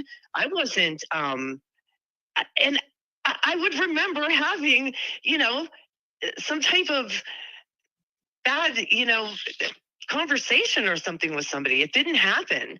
It didn't happen. And that's why I want the video of that cop, because I think if people would see what he did to me, I just think that right there, but also, well, if you're accusing me of disorderly conduct, I'd like details.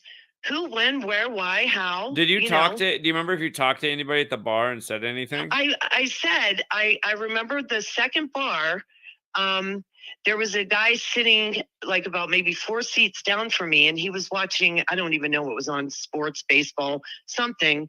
And I said something to him about, oh, do you like sports? I said, if you happen to gamble, I could teach you something about a way to increase your odds of winning. Would you like to learn about gematria or something? I tried to, open up a conversation. He was not interested. That was it. I didn't say 2 more words to him. And then I would, because it wasn't crowded in there. So then I was just sitting there, and then these 2 younger girls came in, and they were eating, and, small talk with them. And then I do think that I might have pulled out one of the folders that I made for Richard, because it had like all the riddles in it, and probably asked them, like, did they want to see it? They didn't seem real interested, but there were no harsh words. These girls weren't like, I was bothering them. And, and I believe I got up and left before they did, I don't know. Like, I really wasn't keeping track of what was happening in what order, just because I really never thought that I would have to recall it, but, Sure. I definitely think that I was targeted. That was just crazy for a cop just to be able to come up, not give me any explanation, and just violently arrest me and have me in so much pain. And while he's dragging me out, that was even more pain. I couldn't even believe it. Like, I was godsmacked. I could not believe what was happening to me. Yeah, you really got to get the footage and pursue your case, because it does seem just super twisted. It does suck to have to go against the system, though, but Yeah, it's not pleasant, to have, 2 months to look forward to that. But, Zach, like you were saying, I don't want anybody to be discouraged from coming out to support the work. See, I live on a busy street. I'm just looking online. It says you can. That's the other thing. I'm here last night. A bar is right across the street from me, and it's probably one of the less desirable bars here in Ravenna. But it's a tiny bar. All of a sudden, this huge fight, people come spilling out of that place. There had to have been like 30, 40 people. Huge fist fight happens. People were down on the ground kicking each other, kicking cars in. The cops came, and I don't think I saw one person get arrested out there. I don't know if there was just like one guy that was causing it. Maybe he did, but I mean, there was way more than just one person fighting. This is like a crazy fight. And I'm thinking, and look at that. Nobody got charged with disorderly conduct or anything. Right. I mean, come on. I did not do anything, but what I was saying, was don't let this discourage you. Just be smart. Do not fly alone. And for me, I'm not going to advertise, if I'm going anywhere, I'll promote things just like I'm promoting them. But I'm just going to be a lot more careful about people being able to figure out where I'm going to be. It's funny, when I looked up your arrest that night before I talked to you, I saw the date that they had your court date, and I said, that's funny. They set her court date for the day leaving 194 days left in the year when she's coming down here for the 19/4 event. But then to find out it was your 56th birthday, I was like, wow. So then her 56th birthday too. Okay. And they let her out at 56 minutes after the hour. So. Yeah, just and the thing is if I would try to say that to my daughter, she would probably just think, oh, right, Mom. Okay. Yeah. I mean, I don't know. I'm kind of upset about that too, that, she just, she's mad that this happened to me, you know? I'm thinking like, I don't think that she understands the, I don't even know what the word I'm looking for is, like the seriousness of what happened to me. Sure. Well, here, I think they you, do whatever so they want.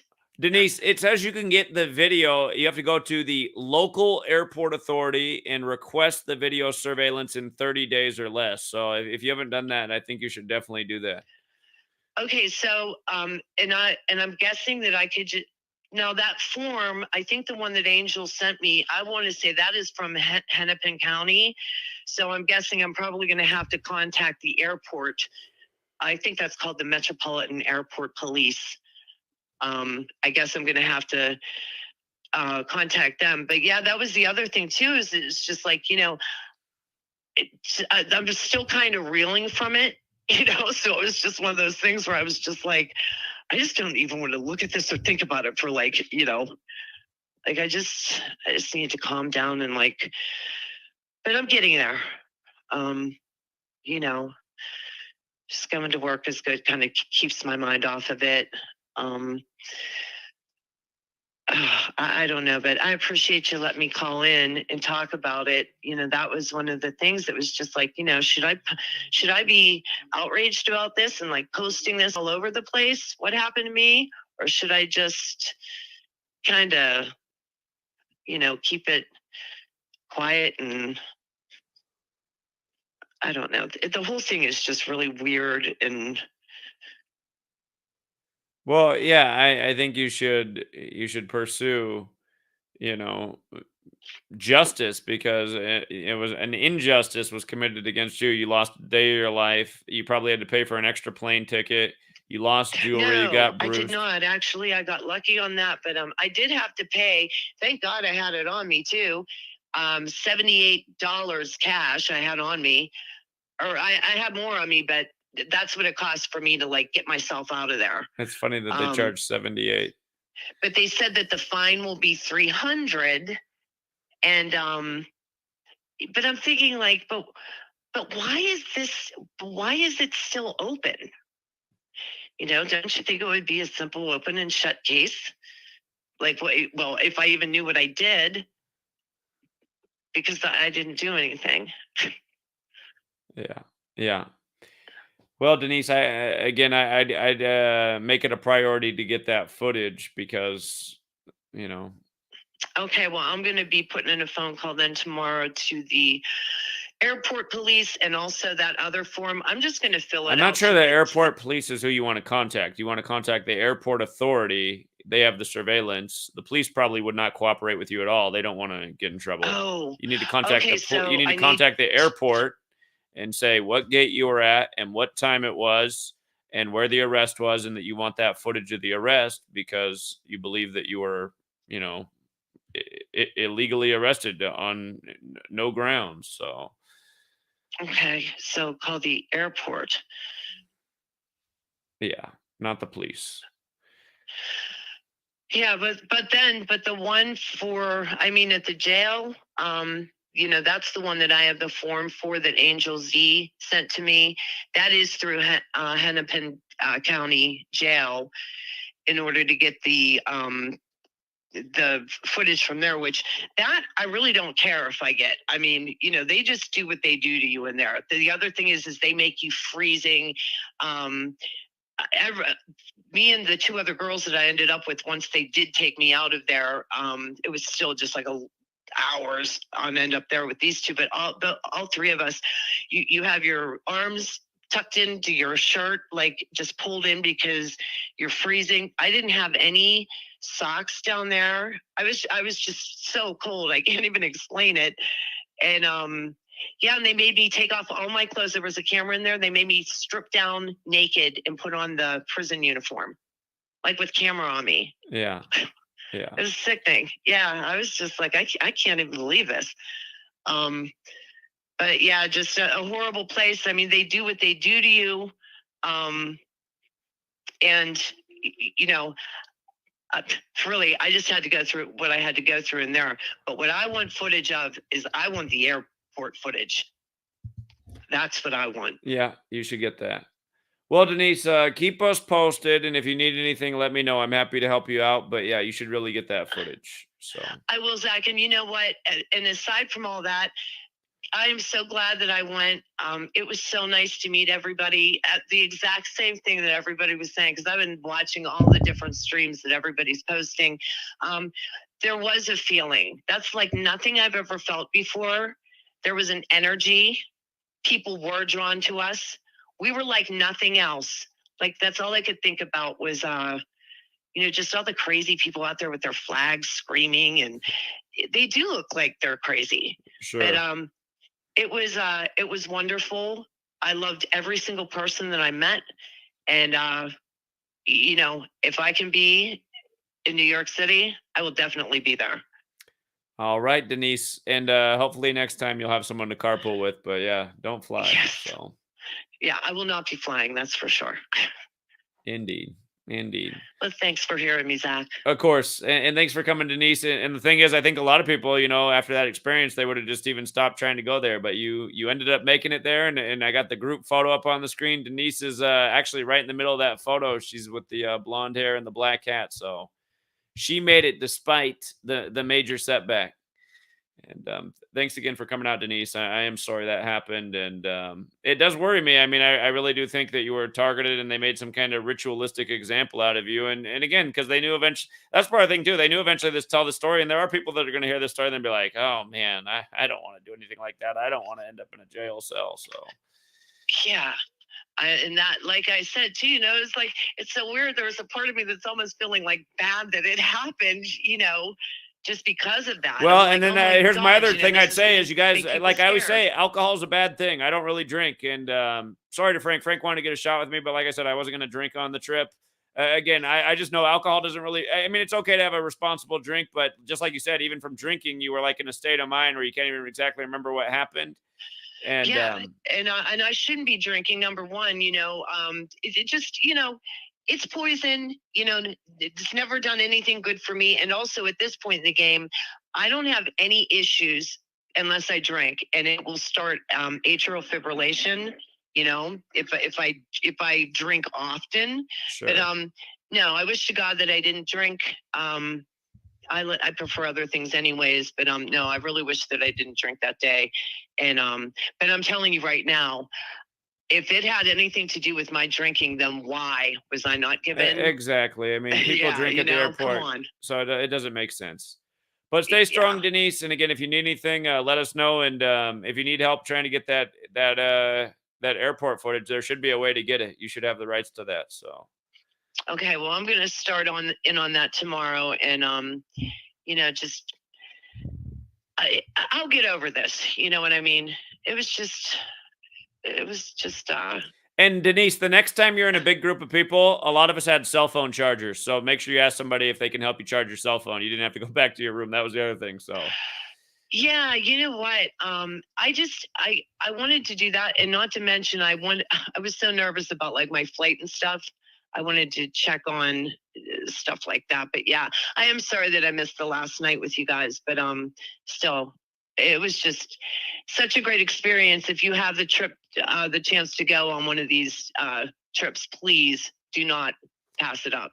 Indeed. And that's coming from the person who had the worst experience there because of everything she had to go through to get there. So I'm glad it still worked out for you, Denise. And I look forward to next time. And again, keep us posted.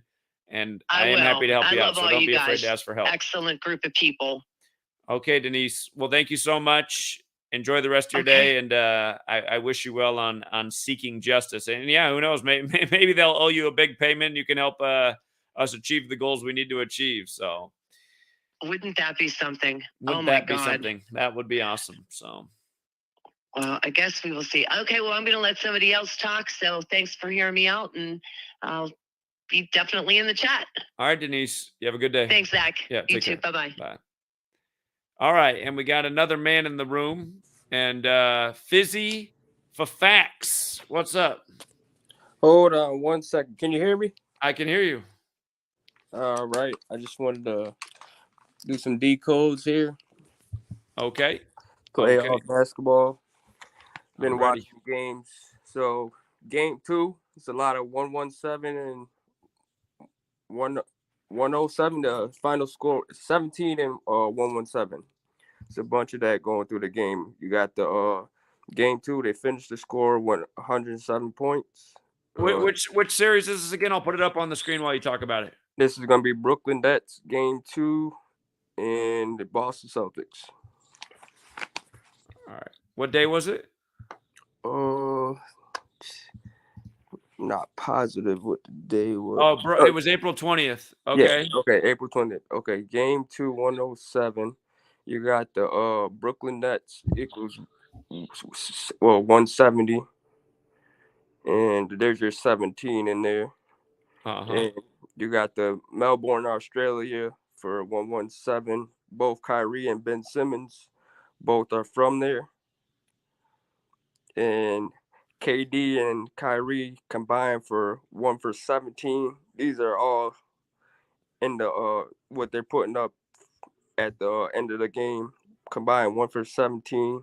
Kyrie and KD in the second half. Then you got Kyrie wears the number 11 and KD wears the number 7.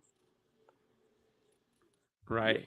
You also have the intelligence agency 117.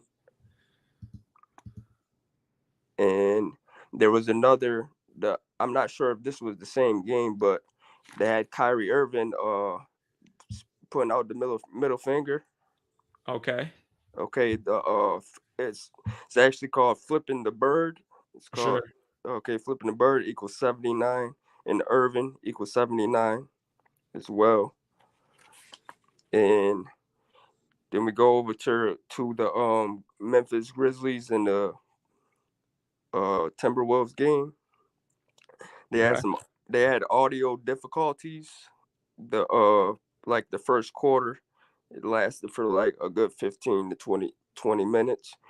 They went to like Stephen A. Smith, Jalen Rose, and all of them instead of the announcers. And audio difficulties equals 83. Grizzlies and Memphis Grizzlies also equals 83. Okay. Okay, and another one for the Grizzlies. There's like 2 fans. One ended up running onto the court. It was supposed to be some like animal activist rights thing. Animal rights equals 131, and also Grizzlies equals 131. Okay. Then the other day before the Atlanta and the Miami Heat game, the game was supposed to start at about 7:00, but they had a delay, said there was a suspicious package on the outside. It's supposed to be a bomb threat. Okay, and suspicious package, this the headlines, equals 69, and Atlanta equals 69. Oh, okay. Interesting. Yep. Interesting. Yeah, I've been basically been following all the playoffs. That's what I mainly do. Is just watch basketball. Sure. Yeah, it's funny when you're aware of this how you just see all the little storylines factor in and they got the right numbers. Yeah. So, a lot of times it's a clue for the outcome of the game too, indeed. So. For sure. But yeah, I feel like they've been doing stuff with Kyrie Irving and Ben Simmons and like James Harden all year. So I'm thinking Golden State and maybe Philadelphia somehow match up. It's possible. I remember earlier this year when the Warriors lost, they fell to 20-5 to start the season in the 205 area code, Philadelphia. And again, it is the 76th pro basketball season. They're the 2 teams with Philly connections. Even though I haven't been paying attention to basketball, I'll be surprised if at least one of those 2 teams doesn't make it. Yeah, I put in the future for the Golden State to make it to the finals in the beginning. So, okay. Yeah, it's looking like they're clicking really good too. I see Embiid has a torn ligament in his thumb. I don't know how serious that is, how it affects his play, but I see that's one of the storylines out there. So, yeah, but that was basically it. Yeah, and it's Fizzy Fake Facts. And I'm a New Yorker, but I live out here in Charlotte now. Also, could you make it out to New York for September 11th if we came out for 2022? In New York, I probably won't be able to make it to New York. I live here in Charlotte now. Okay. Pretty busy. So. Okay. All right. Well, I appreciate you coming on and sharing your deco, man. Thank you. All right, no problem. Thanks, Zach. Yeah, you have a good night, man. You're welcome. You too. Take care. All right, we got another gentleman hopping on. Randy. What's up, Randy? All right, no problem. Thanks, Zach. Yeah, you have a good night, man. You're welcome. Hey man, how's it going? It's going well. It sounds like you might have a little delay on your end, but if you don't watch through the YouTube and just watch through the StreamYard thing you ended, you should be in real time. Gotcha. Okay, I just took care of that. Okay, so I called in to you probably like a couple months ago about a date centered around Revelation. So what I'm about to lay out for you is not something that's really my opinion. This is the scripture that we're living out. So if you go through Revelation in its entirety and you decode the text, in simple English, it equals 532,033. Are you saying all the words in all of Revelation? All of it, the text in its entirety. Is that the King James Version? NIV. And New International Version. Okay. It's the NIV, but the King James Version and NIV are pretty much the two most popular Bibles. Yeah. But to support my position, I'm going to hop over to KJV. So when I came across that, obviously when you have it in a calculator, it reads like a date. And, seems pretty relevant to the times. So, it's not an arbitrary number. But in understanding that Revelation is kind of an end times prophecy, I went to the book of Daniel. And the book of Daniel it prophesied, 4 beasts, and the third is America. And when you go through the 4th beast and you decode that in full reduction, you get a value of, in the New International Version, of 717. So the 717th prime number is 5,431, and the 5,431st prime number is 53,233. Okay, so you have a logical and mathematical relationship right there. Now you hop over to KJV, and despite it being written differently, you have a value in the same cipher of 706, and the 706 prime number is 5,333. Now, these are the only 2 numbers within this very big ballpark that can have a mathematical relationship with 5,333. So in understanding this, when I take a lot of your work and I kind of try to line it up with the scripture, and it goes hand in hand just like this. It's all intertwined. But it puts the remaining 7-year tribulation period we have, because in my research, the date centered around Revelation that I talk about, to me, what's been communicated to us is that is the date centered around the mark of the beast. That is the date centered around whatever new world order we have, whatever is culturally relevant at the times. That's going to be the seat for Satan. And that's the center point of the tribulation period. Now, in my research, and again, it's really not an opinion. This is what's being communicated to us. This is the scripture that we're living out. The 7-year tribulation period would start November 2nd of 2029 and carry us to 2036. So, and Barack Obama really has been, it's been communicated to us that he's going to be the man that reigns during that time. This guy, he won the 50. So if you go through Revelation 13:18, has values of 1229, which is the 201st prime number, and 473 in the first 2 ciphers. And so you have him winning the 56th presidential election. Okay, we all know who the 56 Club is, or the first beast. And in Revelation, the second beast gives authority to the first beast. Now, he wins on October 4th, or November 4th of 2008. And he's exactly 47 years and 3 months old, just like the value of Revelation on that date. And then when he gets sworn in, and the only date you can get sworn in on the Gregorian calendar reads 1229. So you have a very improbable pairing of the 2 Revelation numbers, with his entrance to the world stage. So I just wanted to lay out that foundation, and whoever listening, they can build upon that. The thing you're talking about right now, have you posted this anywhere for people to look at? Yeah, I tried to do I'm not really YouTube savvy, but I started a YouTube channel, and I just kind of show how things are in alignment with this. What's your YouTube channel? It's Pro Stalker 888. I'm a private investigator. That's what the name is in reference to. Sure. Pro Stalker 888. Is there a space in it?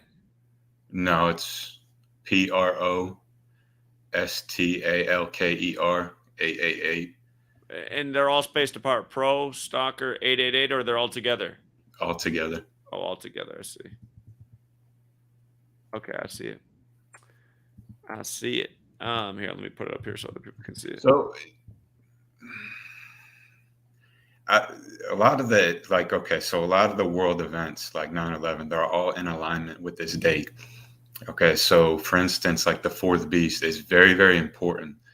The numbers in Daniel 7:7 and Daniel 7:23 describe a fourth beast, and that's essentially just our new world order that's coming. And those numbers that are associated with those verses, they use a lot.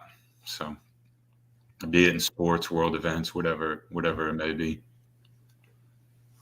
Okay, yeah, it's very interesting. Yeah, that was that was a good thought to look at the whole value of all the words. So the information you're sharing, which one of these videos on your channel do you really get into that? Is it Barack Obama one?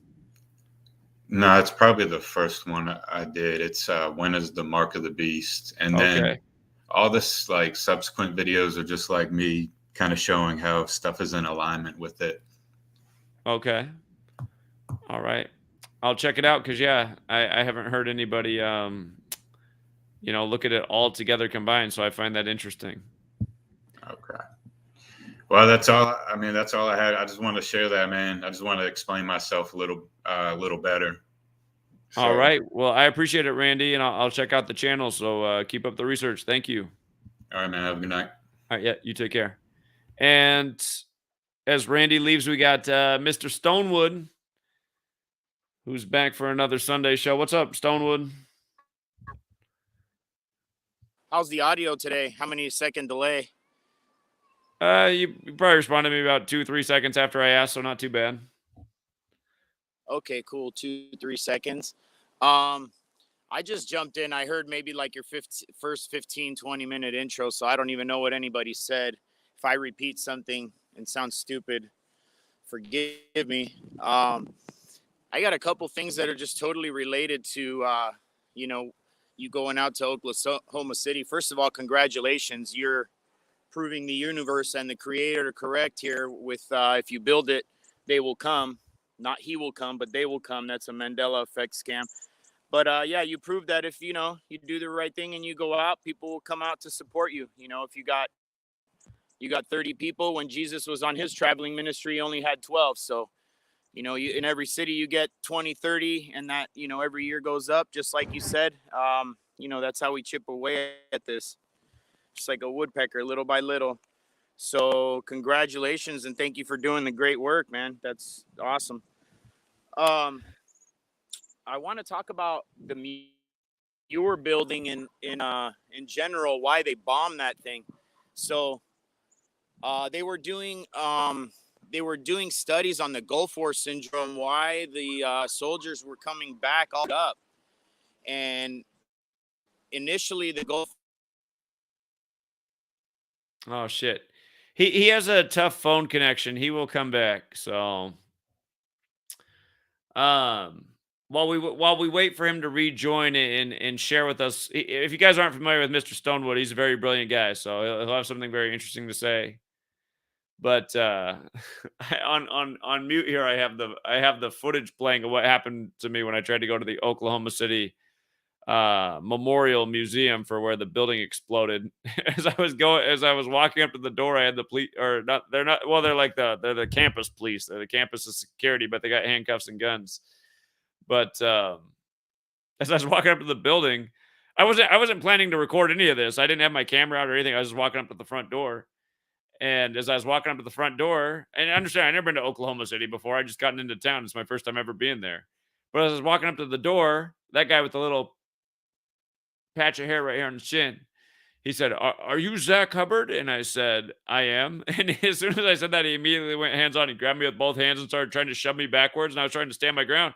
I said, dude, what are you doing? I said, I'm just here to go to the museum. He's like, you're not welcome on the ground. You're, and then he gets on the microphone and his walkie-talkie and he calls for Pat.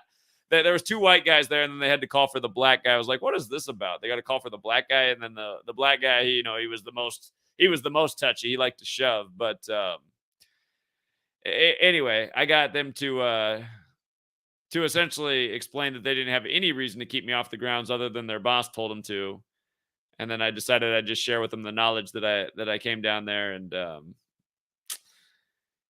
I also gave that guy some nutrition tips so he can work on the old complexion there. But yeah, it was just like unbelievable. I get into town. I'm going to go to the museum and just walk through the memorial and see if I can pick up on some additional information. But man, they would not even let me in the building. And then later, after I talked to him, I came back later to see if the boss was around yet to give me an explanation of why I couldn't come on. And they were annoyed because they found out this video had been uploaded to the internet. But I did get this guy right here to apologize, and he actually said the work's pretty interesting. And I also got them to, he told me that they had a meeting that I was coming down. They even knew I was coming from Washington State. So I thought, how about that? They had to have a meeting there with security that I was coming down. And he didn't say it, but the one over here with the, who could eat a little bit cleaner, he said that, he goes, we were worried you were going to be, telling people in the museum, your information. And I was like, well, I actually wasn't planning on doing that. I just wanted to come in here for research purposes. But I said, even still, I mean, what you guys are worried somebody's going to come in the place and practice the First Amendment, a narrative that runs counter to, well, somebody told me if you go in that museum and pay attention to all the artifacts and things that are written there, that there's no way you could ever believe the official story. The official story doesn't make sense if you look at what's actually written in the museum. So they just don't want people to think. But yeah, and yeah, that was the welcome to. Oh, yeah, Stonewood emailed and he said it'd be easier if I could call the 509 number. So don't call into the 509 number. Let Stonewood call in because he's got something to share here about the bombing of the building. But yeah, go ahead. The line's open if you want to call the 509 number, Stonewood. So that should work better. But yeah, if you guys want to watch this video and see the interaction, it is on GematriaEffectNews 23. It's also on my Instagram, and even Low Impact Flicks did a decode on it. Is this decode, Stonewood? Nah, man. Okay. It's your boy from New York. Who's my boy from New York? It's the Hebrew from New York, man. Okay. Well, here, until DK and Stonewood calls in, you got the floor. Until he calls, but again, I did open it up for him to call in. But what's on your mind? You wanted to get your voice in here tonight. What's going on? Yo, you ain't see all those 111 and the Friday, April 22nd NBA games? Ain't that 666? I haven't been paying attention. I've just been trying to get caught up with everything. April 22nd. When you had it on the Oh yeah, I see it. All 3 games had 111 in the score. What do you know? 666. Yeah, interesting. Hey, DK Stonewood is calling in right now, but I do appreciate the heads up on that. Great observation. I'll look more into why they did that. Thank you. All right. You take care. All right, I think this is DK Stonewood. 310. Hey, Zach. This is Stonewood, right? Yeah, how's the delay right now? Really bad still? No, it's good. All right, you got the floor. So the reason they blew up the Murrah building is what you were getting into. Yeah, it probably cut me off right in the beginning. They don't like that. Yeah. So anyway, the reason they blew up the Muir building is when the Gulf War started, guys were coming back from the Gulf, and they were all jacked up, and so they like way more than before. So they opened up a part of the I forgot what part of the government. They started studying what the heck Gulf War syndrome is, and they found out it wasn't actually PTSD. It was the emotional reaction these soldiers were having for doing the government's evil, because when they got over there, they realized it had nothing to do with what we were being told, and they were just, stealing resources and guarding opium and such. So the part of where they were storing all these records for the Gulf War syndrome was in the Muir building, right at the spot that they bombed. So they didn't want that to get out and military recruitment to go down and all that like it is now. So they bombed that to basically get rid of all the evidence of what Gulf War syndrome actually was, just like they shot that missile at the Pentagon on 9/11, exactly at the area where they lost the 2.3 trillion that Rumsfeld had announced the day before. And then to get deeper into, the Muir building bombing, I heard a guy when you were walking around talking about, I don't know if he was part of your group or he came up in Oklahoma City talking about Judy Berry Baker, and you said you hadn't heard about her. So this woman, this is like maybe max 5 years before the JFK assassination, somewhere around there. So this woman, she was like a 19-year-old college student, I think Virginia Tech. So she had her aunt died of cancer. So this woman was in there thinking she's gonna find the cure for cancer, right? In her medical, in her biology lab in college. And on accident, she discovered this super fast-acting cancer. The CIA got wind of this, and they basically commandeered this whole group of students that Judy was with, and told them, "Hey, listen, we're trying to make a poison that could kill Fidel Castro, but nobody would know where it came from. And this is perfect. You got a fast-acting cancer. What we want you to do is we want you to figure out how to make this cancer so if they try to radiate it and break down the tumor, that it actually increases." So the CIA funded Judy Berry Baker and this group of students to work on this fast-acting cancer that she had discovered. So if somebody tried to hit it with radio frequencies, it would actually increase. Of course, you don't get rid of cancer by radiation that causes cancer. So they know they're going to radiate us with 5G, Bluetooth, Wi-Fi, and all this stuff. Remember, this is, 60 some years ago. So Oswald was working for the CIA as a runner. So what he was doing is he would go to these students where, where Judy was working. And so they were getting monkey tumors and putting, cancer causing stuff in it, injecting it into monkeys, having it develop, taking it back out, reblending it up, adding more stuff, putting it back into another monkey. So they just kept doing this over and over again. And Oswald was the runner. He was the one running this stuff, these samples to labs here and there. And Judy Berry Baker ended up having an affair with him. She wrote a book. I forgot what it's called. Ole Damigard's done some extensive interviews with her, but she said that there was 3 plans to kill JFK, and that Oswald had found out about it, and that they were going to pin it on him, that he actually had foiled the first 2 plans, and Dallas was the third one. That was the third, the final, their final staged, if it doesn't work the first 2 times, that was the third one that ended up working. And of course, they had to totally fake it. You had pictures of George Bush Sr. leaning up against the school book depository during that time, and there was 4 or 5 presidents in Dallas while it happened. Then later they asked Bush Sr. where he was, and he said he was nowhere around the area. And they're like, "What do you mean? Here's a picture of you against the school book depository." "Oh yeah, that's right, I forgot." Who forgets they were at the JFK assassination live? I mean, come on. Right. So that was that story.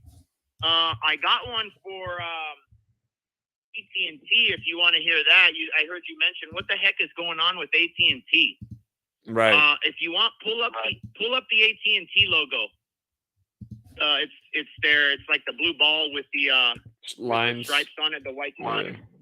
Yeah. So okay, when we look at Saturn, it looks like an eye every, I forget how many years, because it tilts, and of course It's the ring that causes it to look like an eye. Without the ring around it, it's just another dot in the sky like everything else.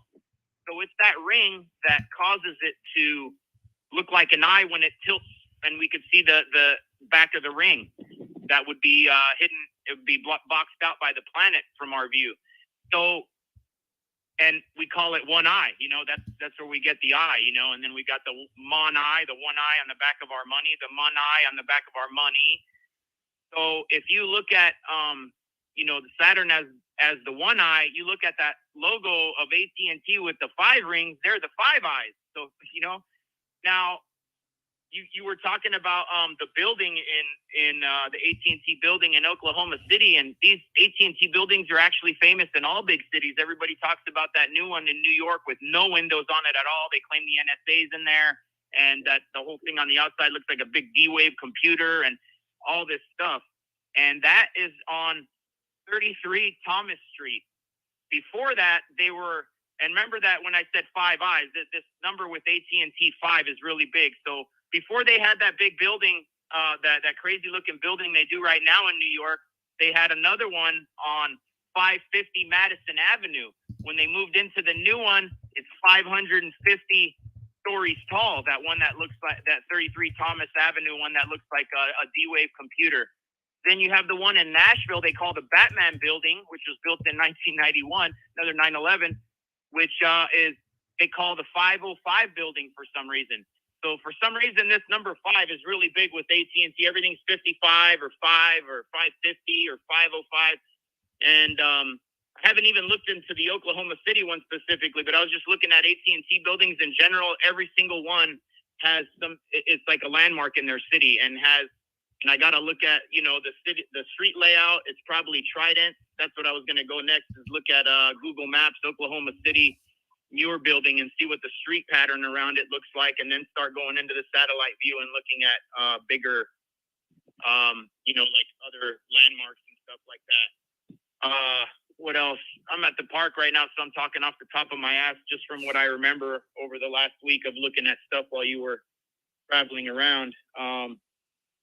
Anyway, what do you think about? You got a response to anything that I just said? It's super interesting. Yeah. Again, for people who are out there listening, I just noticed when I was at the Oklahoma City building bombing site, the AT&T building is right above it, and then at the JFK assassination site in Dealey Plaza, the AT&T building is right above it. And of course, AT&T is headquartered out of Dallas, which is just down the road from Oklahoma City. Right now, the Dallas product, who went to high school there, Matt Stafford, he's doing that commercial you've probably seen, Matt Stafford for AT&T right after winning the Super Bowl. And funny enough, AT&T equals 41, Dallas is 41, Super Bowl's 41. And again, Dallas was established in 1841, and 9/11 happened on a 41 date numerology. And again, in 1968, World Trade Center construction began, and AT&T in 1968 made 911 the national emergency dialing code. And of course, the World Trade Centers and 911 came together 33 years later in 2001. And lo and behold, the AT&T building in New York's at 33 Thomas Street. And Thomas means twins, twin towers. And construction on those buildings started 1 year after construction on the World Trade Centers. But the other thing about 68 is the AT&T building in Oklahoma City.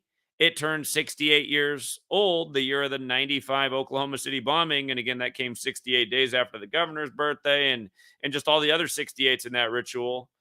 But yeah, AT&T, I started to do a little research on it this morning. And I noticed some interesting things about Alexander Graham Bell, who the company's pretty much named after. But Yep. They so broke up the Bell Corporation, and then they started AT&T. I think it was not 82 or something like that. Is it 82 or 84? well, multiple times with the 82. It's the history of that building. Here, I'll pull up what I just started the research this morning on it. I got a lot more to do. But Alexander Graham Bell died in history on August 2nd, 82. And his full name in the most pure cipher, Alexander Graham Bell's 82. And then Southwestern Bell, which is now what AT&T is, was established in 1882. By the way, they changed their name to Southwestern Bell Telephone Company right before his death. And the gematria of that forwards and backwards, 144 and 153, like Jesuit order. And Alexander Graham Bell died on his 153rd day of his age. Shortly after that became the company name. And that 144 is also encoded in the Alfred P. Murrah Federal Building, which blew up just beneath it in Oklahoma City. But yeah, when I look through the timeline, they've had a lot of different name changes over the years. But you're right. In 1982, so 100 years after it was officially established, the United States versus AT&T antitrust lawsuit resulted in the in kind of the splitting up of the AT&T subsidiaries. But since then, they've come back together. So Yeah. I got another one I just remembered from your trip. Can you pull up the Seattle soccer team logo from the MLS? Yeah. Let's see. Seattle. What are they called? The Sounders? I'm trying to think right now what their team's called. Sounders. Seattle. Why didn't that work? Oh, I didn't want online. Yeah, Seattle Sounders. Okay, their logo's got the Space Needle in it. Check out the bottom of the Space Needle. What does the bottom of the Space Needle look like to you? You mean in their logo? Hold on, let me make it bigger. By the way, I'm glad you brought up their logo because it made me think of something. I got to run this by you in a minute. Oh, the trident. Okay, so you were going around to the places you guys went. You're finding obelisks, Space Needles, and water fountains that are usually elongated square, like a rectangular one. Right. So we talked about before how these are not phallic symbols and stuff like. They're actually antenna. They're antennas that get sound. They're collecting sound information, and that's why they're called the Sounders. And that whole area up there was named Puget Sound after Peter Puget, and a guy named George Vancouver was the guy who named it Puget Sound after this guy Peter Puget. These are English, basically English conquistadors. You know what I mean? When the British Empire was going around taking everything, that these guys, he worked for both of those guys, British Empire guys. Puget was French, but we already know what's going on with France. So what happens is when you have water creates like a magnetic field. So you go to these ancient sites, you have dowsers that either use pendulums or like the two wires they hold in their hand, and they're so grounded and their frequency so high that the frequency runs through them, and they can tell you where the water is underneath and which way it's running. So these ancient sites were typically built on top of water running, usually, let's say 10 feet underground, water's running east-west. Then another 20 feet under that, you have it running like north-south. So it's going opposite ways, creating a magnetic field, which definitely helps out antennas. So if you just put a regular antenna up, it's going to get certain signal. But if you plug that antenna into power, then it's got a lot more, power. It's got a lot more draw. So that's why they're putting, under the Giza Plateau, you have water running from the Nile in crisscross directions right under the Giza Plateau, making it very, electromagnetic, and water is piezoelectric. So those are antennas that those obelisks and the Space Needles, and when you have that Space Needle and then you have a restaurant on top, that's just like putting a radar, radar on a boat. They put it on the top and it spins around in a circle. That's why they got those restaurants spinning around like that. These are definitely antennas. I had something else to say on it, but go ahead. What the point you wanted to run across while I try to think of what else I wanted to say? Okay, so I just started to think more about the Space Needle because, again, for people who don't know, the Space Needle in Seattle, it's pretty much its most famous landmark. It was put there for the World's Fair in '62, and it's directly across the street from the Bill and Melinda Gates Foundation, and, of course, it's the biggest needle in the world. Bill Gates has become the face of vaccines. Of course, he has the same birthday as Jonas Salk, Mr. Polio vaccine. But the other thing is Seattle's in King County, and Corona means crown, coronavirus. The king wears the crown. So King County with the big needle. And remember, the first confirmed case of coronavirus in the world outside of mainland China was in Seattle. But I was thinking more about it. And then I started thinking that, in science fiction, like in War of the Worlds, there's vaccines and germs and alien germs. So I started thinking more as like Space Needle. So it's like outer space, aliens, needle. sci-fi fiction. And then, of course, you know, when you think aliens, you think New Mexico, the 47th state, where in 1947 you had the Roswell thing. And then, of course, Seattle's on the 47th parallel. But you got Bill Gates up there, who started Microsoft in New Mexico, then moved it up to the 47th parallel, from the 47th state to the 47th parallel. And same thing with Jeff Bezos, with starting Amazon and his business down in New Mexico. And he looks like an alien, and then moving it up to Seattle with the Space Needle. So it's like, what is going on here? Is this like straight out of War of the Worlds? Is that going to be the future psyop, that the aliens are here and now we got to get vaccinated so we don't catch the killer alien cooties? I mean, 100% it is, Zach. 100%. That's the final psyop. You just that could, I mean, seriously, that could be the final psyop, because there is it was around the same time COVID came back that all of a sudden there was a lot of coverage in the news with aliens too. So I'm just like, God, is this what they're gonna do? I got another one that's related. Can you pull up the Mercury logo? The car brand? Uh-huh. Okay. By the way, Ford closed their Mercury brand in 2010, which is 2010. Sure. Yeah. You got that logo up? I do. You see, it's another Trident. So if you look at this car they were talking about, the Marquis, you were talking about the Mercury Marquis, right? Right. Okay, so they have that model and the Grand Marquis. So Marquis, they're not talking about Marquis like Marquee, which is like, you know, in front of a movie theater, the awning on top with all the movies that are playing. That's like the Marquis, or like you have your, you know, Marquee player, or your Marquee, you know, product that you sell for your business. You know, that's your flagship model.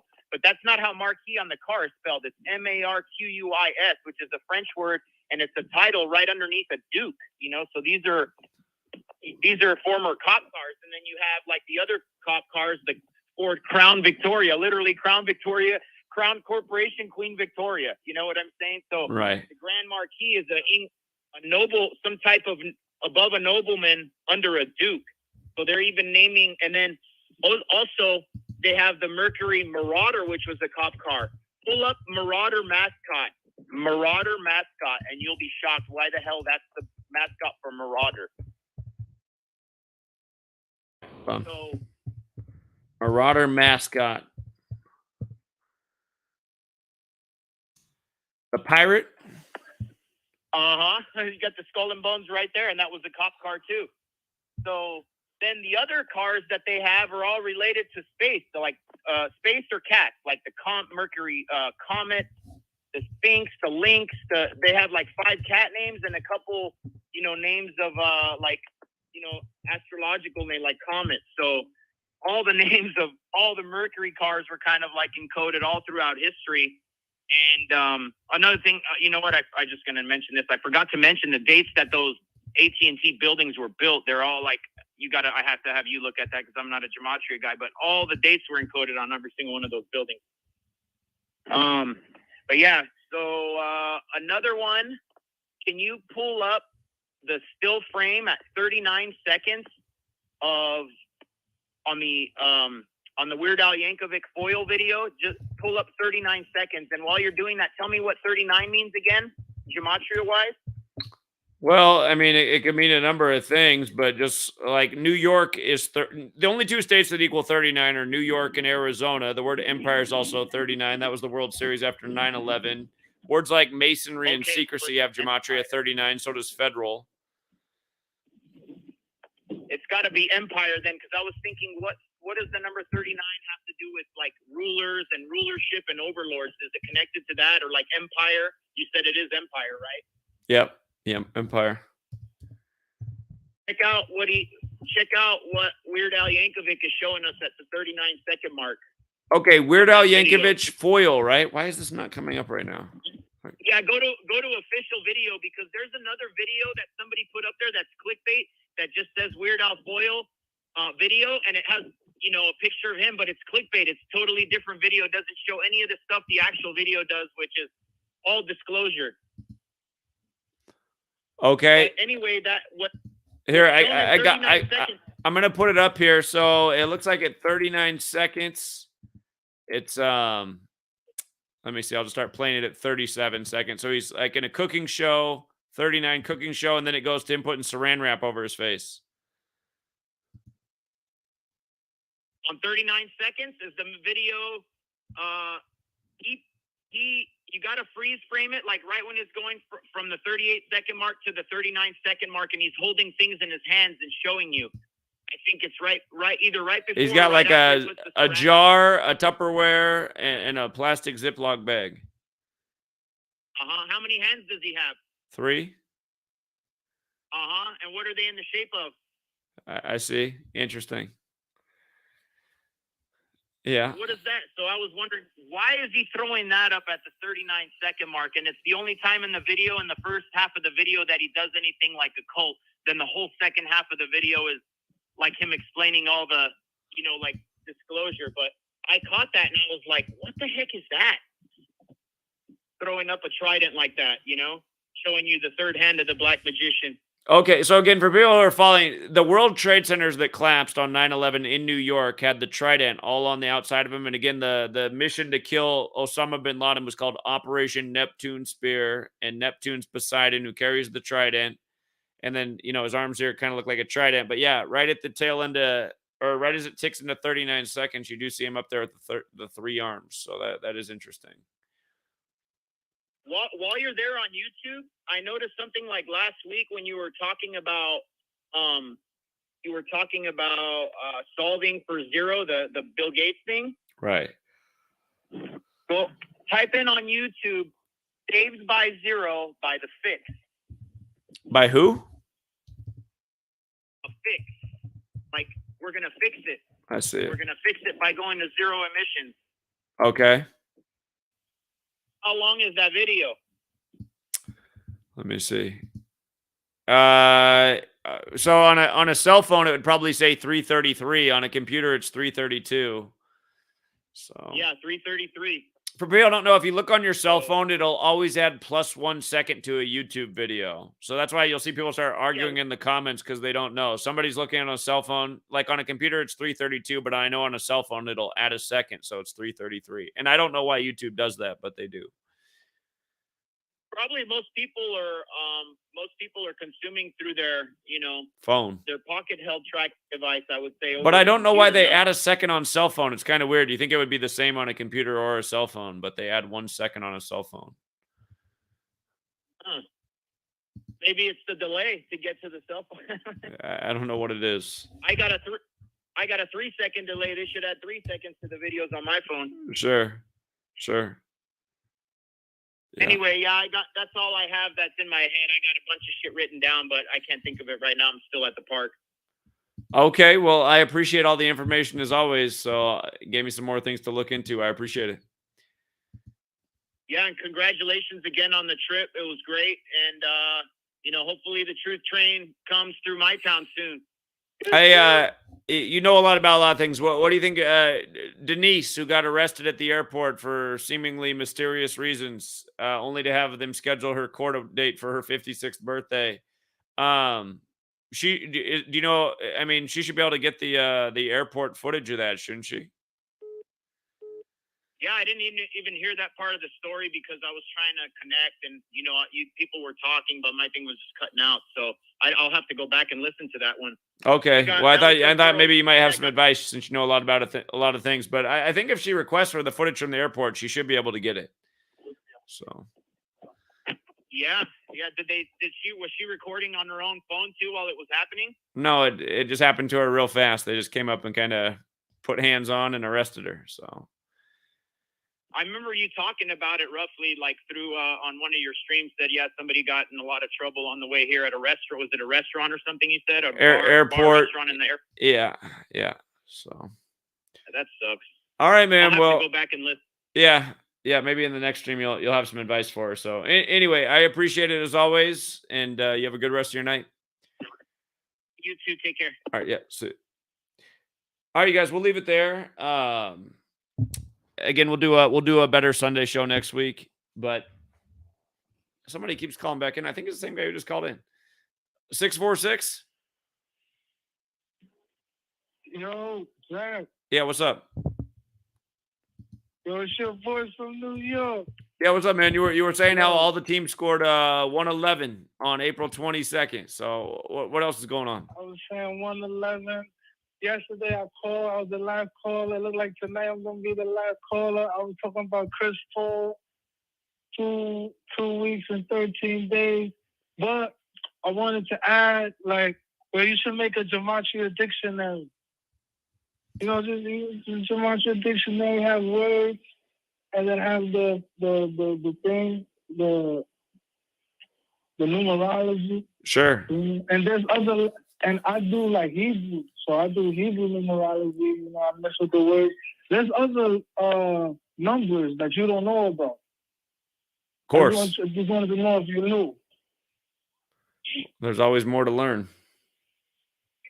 Yeah, like, so like how it has the calendar, you start from January, and if it's the end of the year, you could also start from October, which is like the civil year in Hebrew. You start from October and you go 300 and, 64 the other way. You know? Okay. You could start seasonal. So, you have the spring, you have the summer, you have the fall. So you can start from those. So you can start those 90 days. So you have 1 day and could be 89 days left from the season. You get that? Okay. I don't know if you can also start the days leading into the next season. So let's say if we was in spring, you could say the days leading into winter. Okay. It's just that's all Hebrew is. It's just you just compounding a compounding of energy. So if you look at it like you have Nissan, then you have Abib, like that's the season. The spring season, then you have the spiritual land would be Judah. That's the second most spiritual land would be Taurus, which is Issachar, Sivan, Gemini, and just build from there. Then you have the judges. So I just wanted you to know, like there's more numbers, Indeed. So, and with more numbers, there's more unraveling to the story. You coming to New York? You can't do that in New York. You can't be having the AK-47. You gotta chill.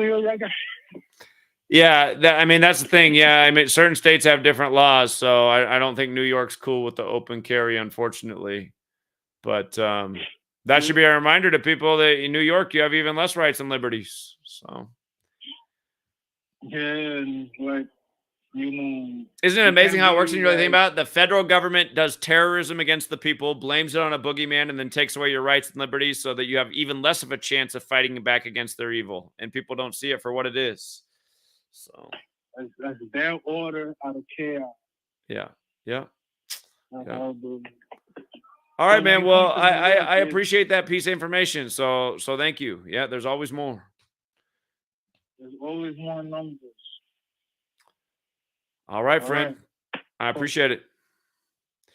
Have a good one, yo. You too. Good night to the True Seeker family, man. Everybody have a good night, yo. And congratulations to everybody that came on. I was watching, man. Much love from New York. Your boy from New York. All right, man. I hope to see you there September 11th. Yeah, you have a good night. I'm gonna be there. One. All right, see you, man. All right, we got another caller, and just so you know, if you can keep it short and sweet, I got to wrap it up because I got to eat something. I'm hungry. But what's going on? Hey, I'm cooking dinner too, so don't worry about it. I don't know how sweet it's going to be, but I'll try to keep it short. And thanks for taking the call. So I know that I said something to you the other day about the 2216 thing. I've been trying to put comments on. I think that they're really shadow banning what I've been saying recently about this.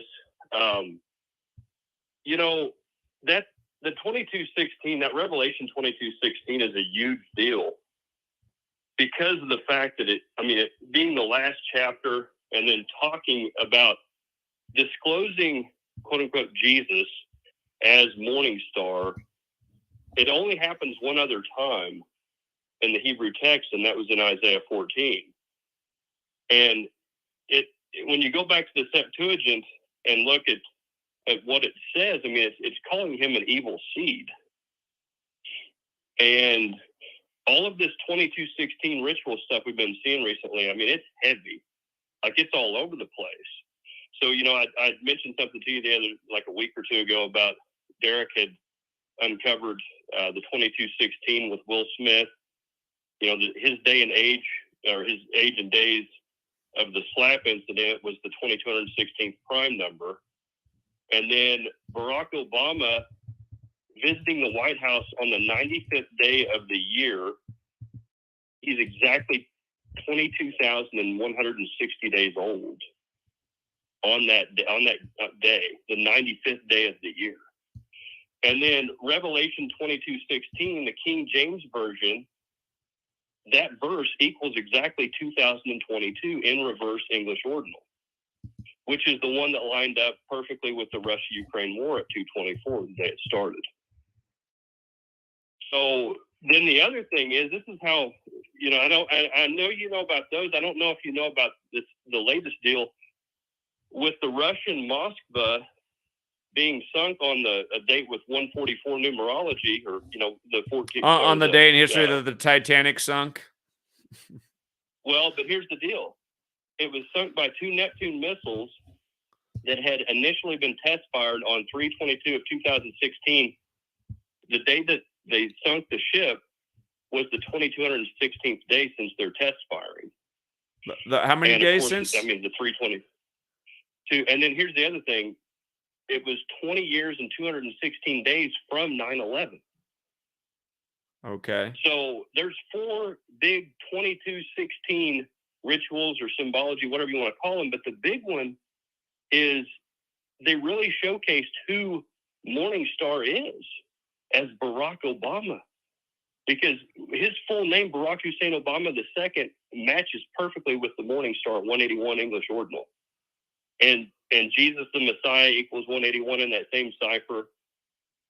But like, well, why said, would they do it when you with go back and look at 22:16? I don't understand how that really connects, because doesn't it say, I, Jesus, have sent mine angel to testify unto you these things in the churches? I am the root and the offspring of David and the bright and morning star.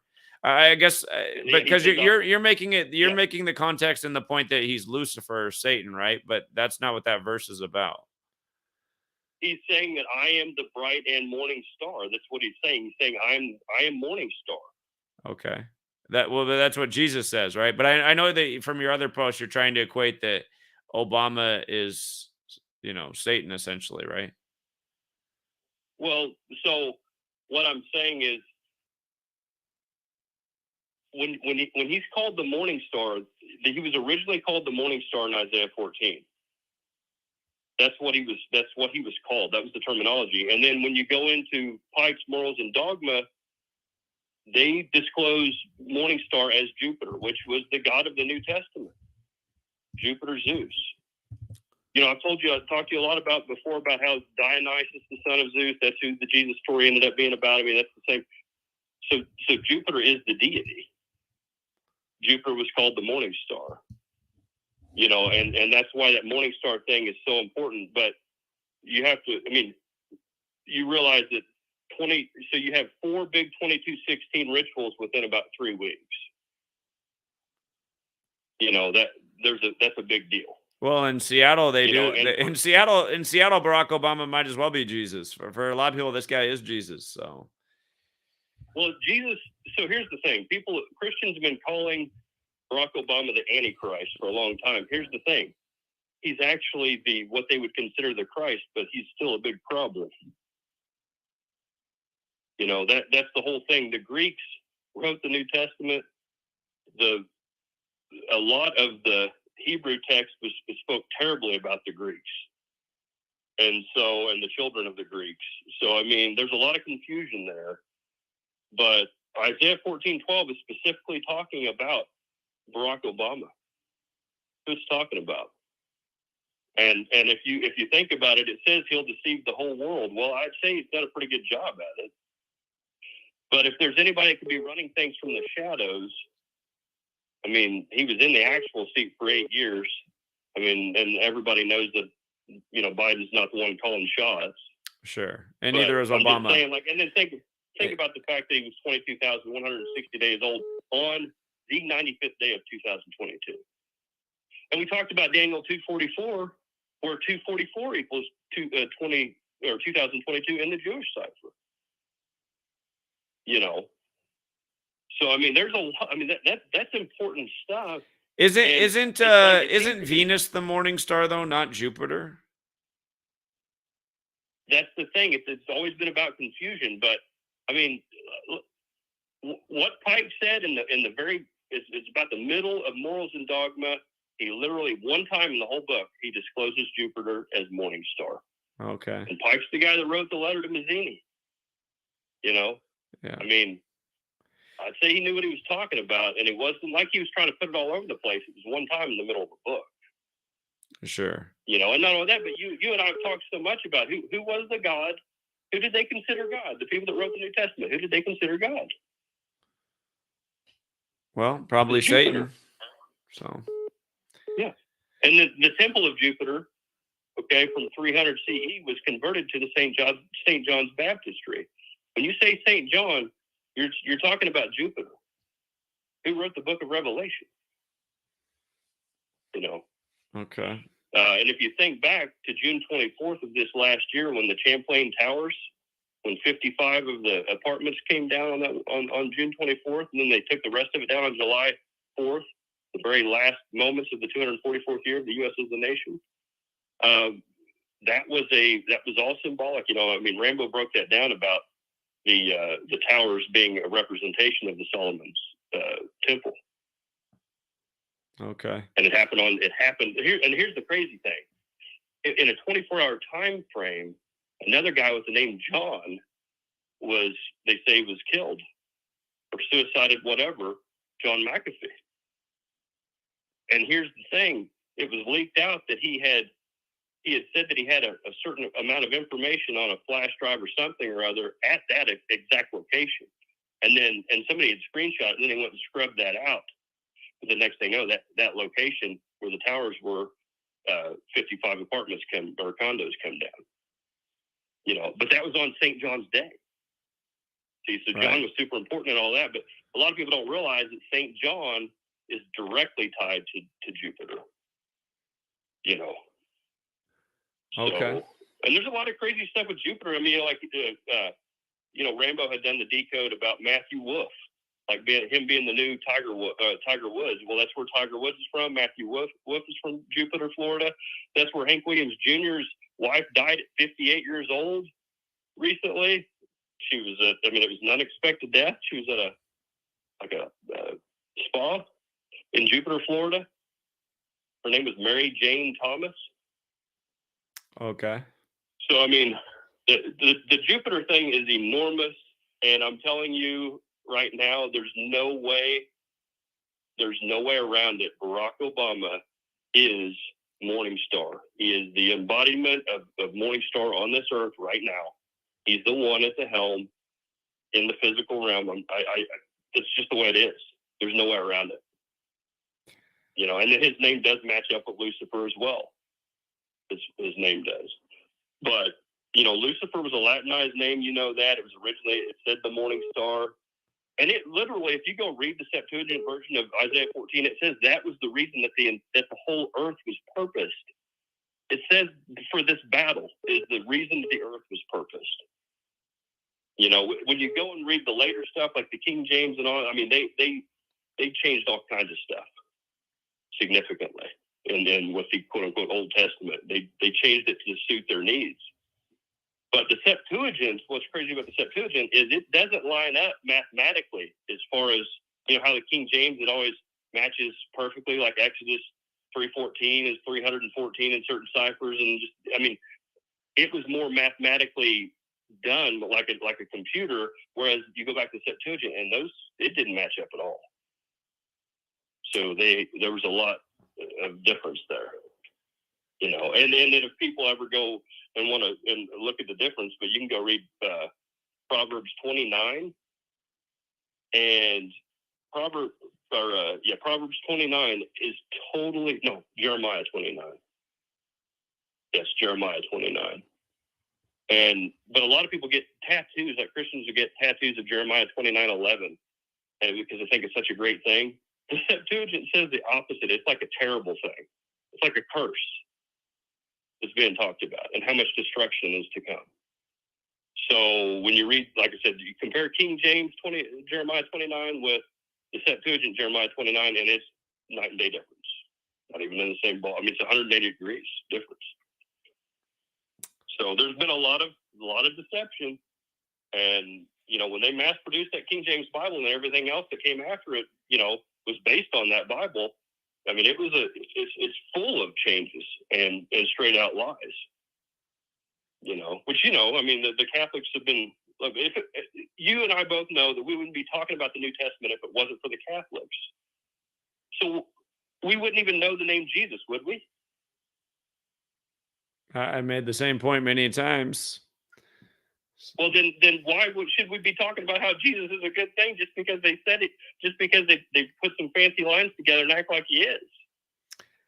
Well, you don't hear me saying that. I mean, you know, I mean, it seems that to me most Christians are some of the worst people I ever met. And I mean, look at all the people making videos about me that are totally false and doing it in the name of Jesus. Yeah. So Just like you said, Paul. I mean, the guy with the name Paul ran into he was your neighbor that stole from you or something along those lines. But it's like, you know, a lot of times names do. I mean, I know you said something about the letter J the other day, and names that start with the letter J. And a lot of times you have a problem with those people. Sure. I look back in my life, and I know with a lot of people. There's a man who came out to Oklahoma who keeps trying to call in. He must have something to say. But where can people check out all the 2216 stuff? So Derek on his Gematrinator website, but he doesn't really title them to where you can find them. So like he put one about the sinking of the Moskva. So that's in the title, and you can find that about the missiles and the ship. I mean, in the day, correlating up, and then the slapping of Chris Rock. He's got that on there. You know, so he's uncovered that stuff, and he considers himself a Christian. But I asked him after he figured out that Obama is Morningstar. I asked him, like, do you still consider yourself a Christian? You know, because it's like, how can you still consider yourself a Christian when you realize who this guy is? I haven't had respect for that guy in a long time. You know, It's obvious that he's a liar. So anyway, but the last thing I want to say is people need to remain focused on something that's super important. And they are creating famine right now. They are literally shutting down fertilizer transportation, so they can't plant crops this year. They've shut down grain. They're not hauling grain by rail very much at all. But they're not going to haul any fertilizer after a certain point. They're hauling a small amount right now, but they're literally setting the stage for a big time famine. And then you've heard about all of these different factories, these food processing facilities that have been burning up. Right. There have been like 30 plus in the last 6 months or so in the U.S. Yeah. And there really aren't that many of them. I used to haul freight for Walmart years ago, and there's really not as many of them as people think. So, I mean, they're definitely setting the stage for famine real quick. So. Okay. All right. Appreciate it, man. Zach, I mean, I wish, like I said, I knew it wasn't going to be real sweet, but it's the truth. I know, but here, I just got to say about it too. You just leave like the weirdest comments, like your video's 244.55, and we all know what that means. It's just like, what's the point of a comment like this? Yeah, that's how long the video is. Well, don't take it personally, because I'm not saying that you cognitively or, you know, you're cognizant of doing something nefarious. That's not what I'm saying. But yeah, it's just like it's just an unclear comment that just like is troll bait is what it is. No. We're talking about synchronicities, right? not. But I I mean, wasn't there's saying like, that you if intentionally you're made gonna the leave a video. comment like that, you gotta like write out, not like your video is 240, 455. We know what that means. It's like I don't actually know what you mean. I don't know where you're going with it. So Well, but you do know because we've talked about 244 and 55. I mean, you know, especially with right now being, you know, with everything going on that's going on. I mean, there's nothing to take. If I would have been slandering you, you'd have known it. I wasn't slandering you, so don't take it personal. but again, it's just like your interpretation of things. I mean, I was like, well, what do you mean, God? And then you said, no Satan. And I was like, well, why wouldn't you mean God? Because God equals 55, and in the Well, verse do it you mentions think God, is not good? Satan. Do you think God is good? It's on your dollar bill. Do you think that that's a good thing? Well, It's the same thing. I get the point, but it's just like, I mean, it's just like, what is the point he's trying to make? That the video is satanic, or like what point is this? It's just, you know, like, it's just No, like when you put out it's just- content and you want like feedback and people to be interested in the community, like comments like that aren't helping. It's like people will look through your comments and be like, oh, what are these? What's wrong with these people? Like, anyway, man, I appreciate the call, and I'll look more into the 2216 thing. Thank you. So. Also, when I pick up the phone, I ask for him to be short because he likes to call and talk for 2 hours at a time while I'm like, dude, I've got things going on, and he'll just talk for 2 hours. So it's like, if you guys wonder why I don't pick up your call so many times, it's because you talk for 2 hours when I say I don't have that much time. But hold on, Lee from Tennessee, who was out in Oklahoma City, called in. What's up, Lee? Lee? Well, he picked up, but I can't hear him. You can call back, Lee. Lee was trying to get in. So.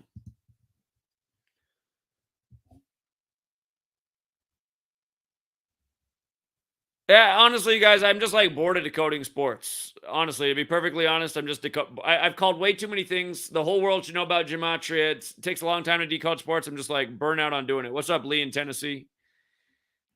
Hey, Zach. Hey, what's up, Hopefully man? you can hear me now. Yeah. All right. So the only thing I wanted to add, I'll keep it short. I know you want to get off here, but the the building where you were met with resistance, right? The Oklahoma City National Memorial and Museum. Right. If you top it out just like they have it on, Google Maps, if you put it in GematriaEffectNews, it equals 155 in full reduction. Okay. Which, it's connected to Freemasonry and Christianity, just like 55, 11, and 33. And it goes with the date. That's the date to celebrate Mercury 15/5. And it happened on a Wednesday named after Mercury. And he's arrested in a Mercury. So, okay.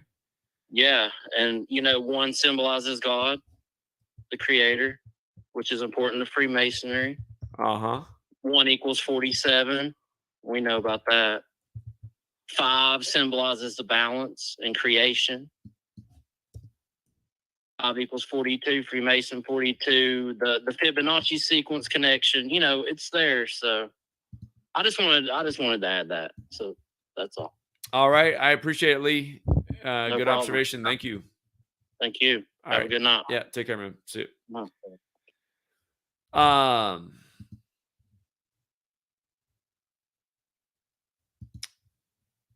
Yeah, if you look it up, when you look it up on Google, it uses the ampersand instead of writing out and. If you write out and, it's 155. But I gotta tell you guys something else that's funny. And I just saw it today, and you see all the people in this photo. Again, that's not everybody who came through, but it's everybody that was there when we took the photo. And it was that day. It was that day. The young girl who's holding the sign that says "Learn Gematria," I think it was that day. She asked me. She said, "Zach, did you get my super chat?" And I didn't look at my super chats until I got home. Hold on, I'll take one more call and then I gotta go eat something. 347. Yeah, hello. Can you hear me? I hear you. What's going on? Hey, can you pull up this video real quick on Hunter S.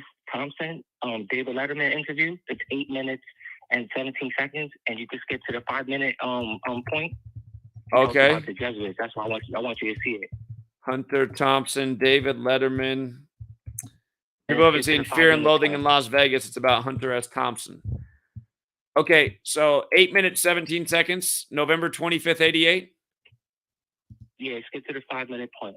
5-minute mark? Yeah. Okay. Let it rock. And just play it right at the 5-minute mark? Yeah. Okay, hold on. I'm about to do it.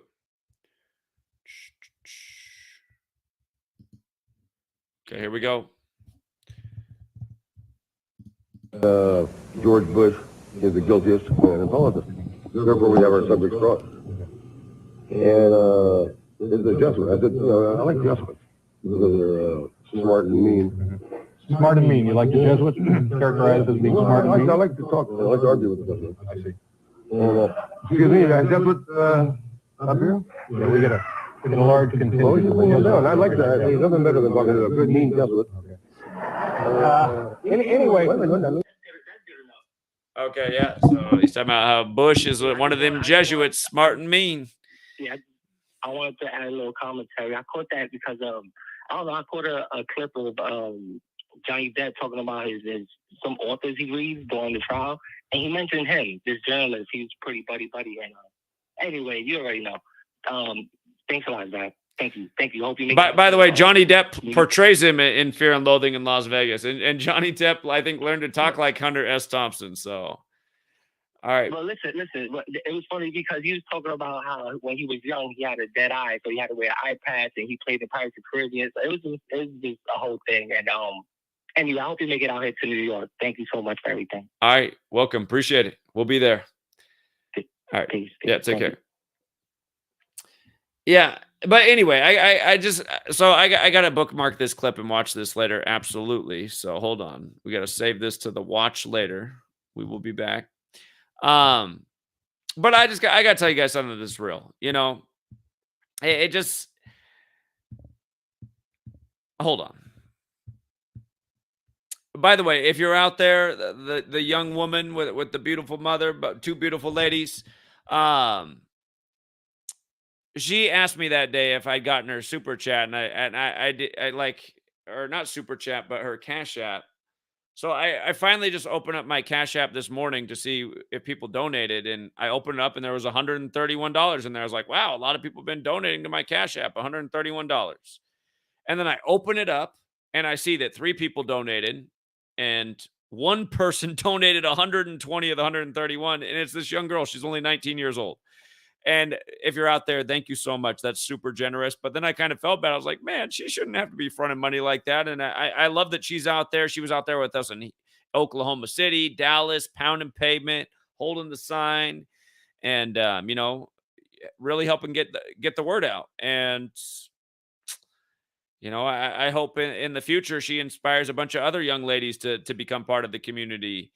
And But the thing is, the other part of me is just like, she's a young person. She wasn't even alive when Oklahoma City happened or 9/11. And God, that's a lot of money to give for a young person. And there's there's hardly any adults in this world that are helping out with the movement, when really it should be us that should be, Anyway, I really do wish that people would stop just, I don't know why there's not more people out there that don't see what time it is and don't want to help contribute in some way.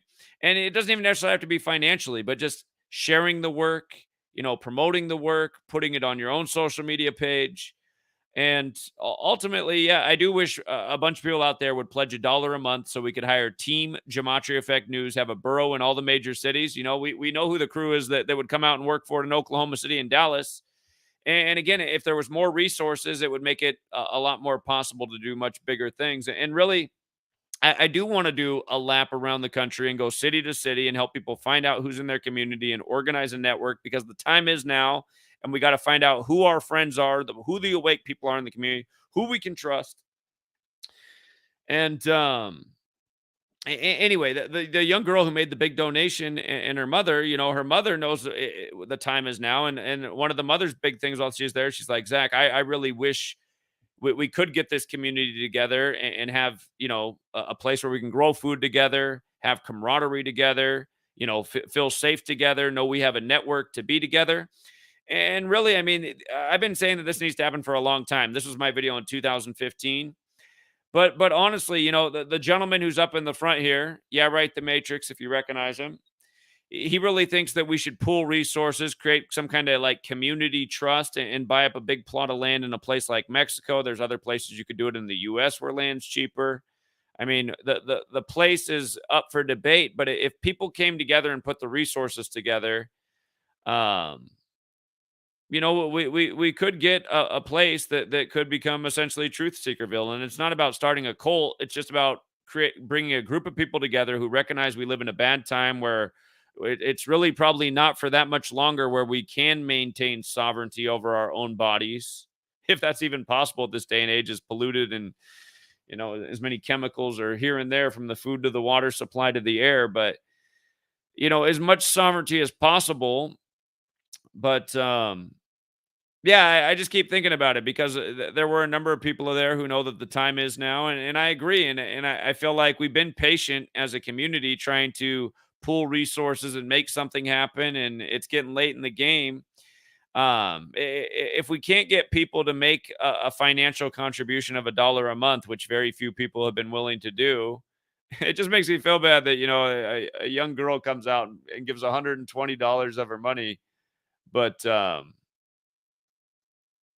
Kayla texted me the name of I know her name. I have her name. I have it in the super chat. I didn't know if she wanted me to put her name out there.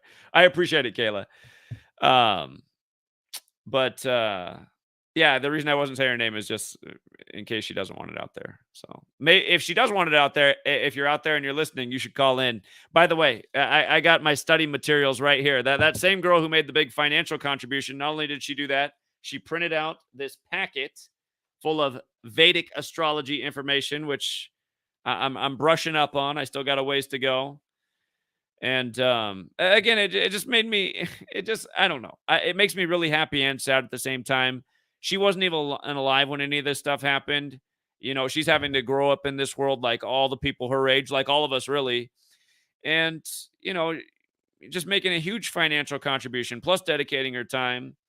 And, I mean, it's like her mom came up to me and she said, "Zach, I'd give you so much money if we could get $1 million together and buy a plot of land." I said, "Well, rather than give me the money and do that," I said, "really what we need to do is create a trust."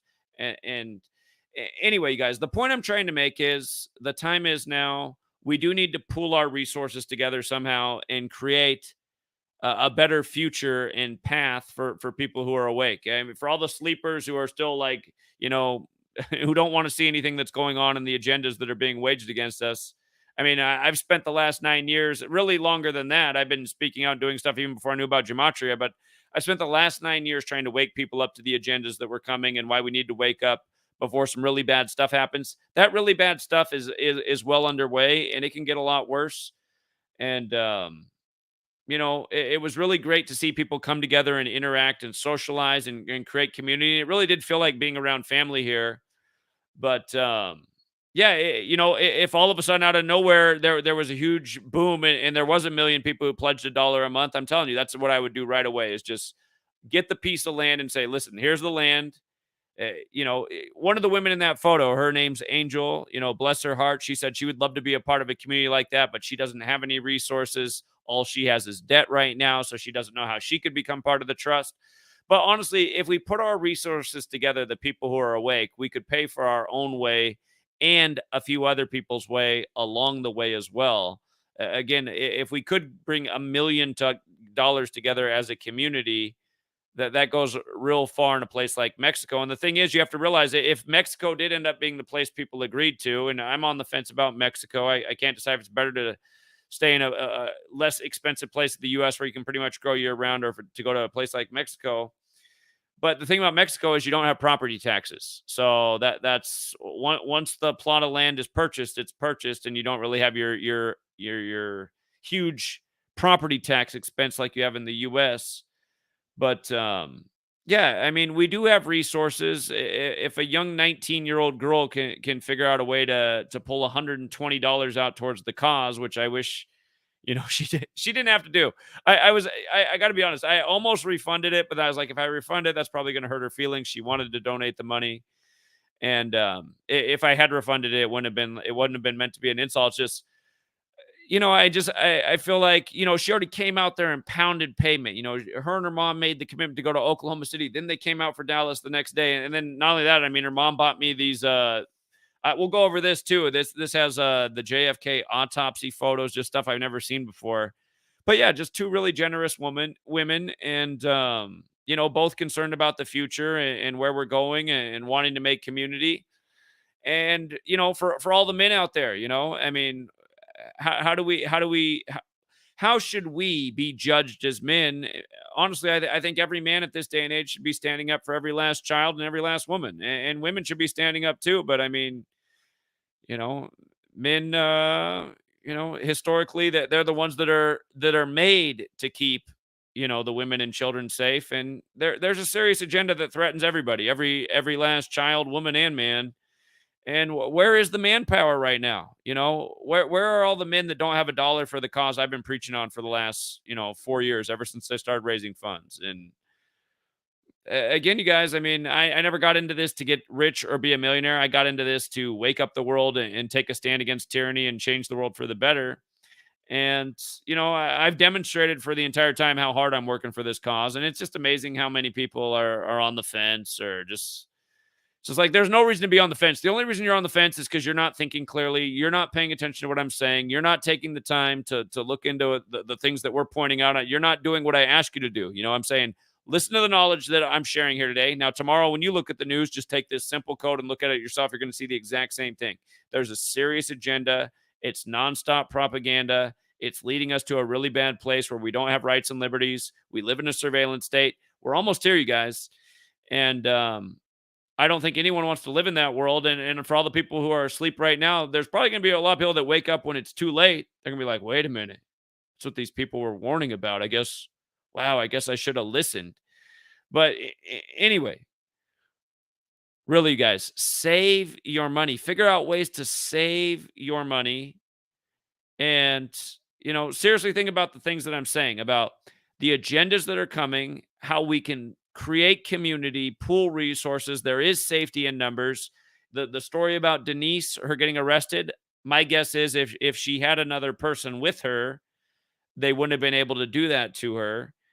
And, what's funny is Brian at High Impact Flicks, he made a video of what happened to me at the memorial. And he said in there, he's like, you guys, for all the people out there, this is why you should do these things, not alone, but with other people. And it's like, are you seriously going to say that in your video when I asked you 1,000 times to help promote the event and be there? I even joked, I said, I can use your big muscles on the scene. But if you guys saw it, Brian had to skip town and he went to Las Vegas the day of. I was supposed to create an excuse for why he couldn't be there. But notice the guy doesn't do things like that. He doesn't do live streams on the street and go to Las Vegas, but he had to do it the day of April 19th. You don't think he's on the payroll? Anyway, thank you to everybody, again, who showed up. Thank you to everybody who came out. Thank you to everyone who supports the work. It does. I mean, I still have a great support network, but there should really be a lot more people in it. The work I do is for the betterment of humanity. Again, I know a lot of people don't want to support because I don't have the same religious beliefs as them. Again, realize all of you are part of the problem. You stay in your religious cult.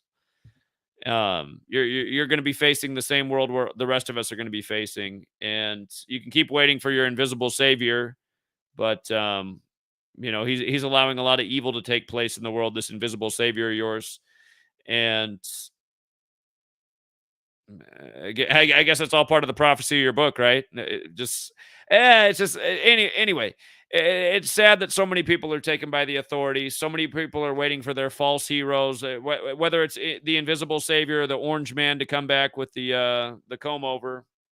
But for all of us who realize that, the savior is the person within inside yourself, the person who decides to stand up to the evil, speak against the wrongdoing, try to do right for the next person to them. For all those people, that's what I'm calling out to. We got to figure out a way, you guys, to pool resources, create community, and truly create a better path. If there's a safe haven that you can go to where there's a community that's welcoming, that's growing local food, that's about nutrition, health, community, active, healthy social life, That's the vision I have. Not any kind of crazy or weird cult where everybody has to be super into gematria. I mean, that's not what it's about. Gematria for me, like I hate when people come in and say, "Oh, that's the guy that just everything's gematria." The only reason I ever started talking about gematria is because I realized that this is how the evil tyrants operate every day. And I do realize that a lot of people, they don't have enough IQ points up here to see that this is what they're doing, even though it's being explained to them. But yeah, again, I'm calling on all the men who aren't doing anything, who sit by like spectators. Again, now is your time to shine and do your part to stop what's taking place in this world. And out of all the people who came out to Oklahoma City, a lot of people came out and made a great contribution, but it was a young girl who made maybe the biggest contribution, and she wasn't even alive when any of this stuff happened. She shouldn't even have to live in this world. The reason she lives in this world because of all the men that didn't stand up when they should have on 9/11. I think I was the only man in Arizona State who was standing up for the truth, and all I got for it was grief and flack. And had nobody fallen for 9/11, guess what? There never would have been any war because none of the soldiers would have volunteered. There never would have been anyone consenting to giving up their rights. There never would have been anyone okay with any politician passing the Patriot Act.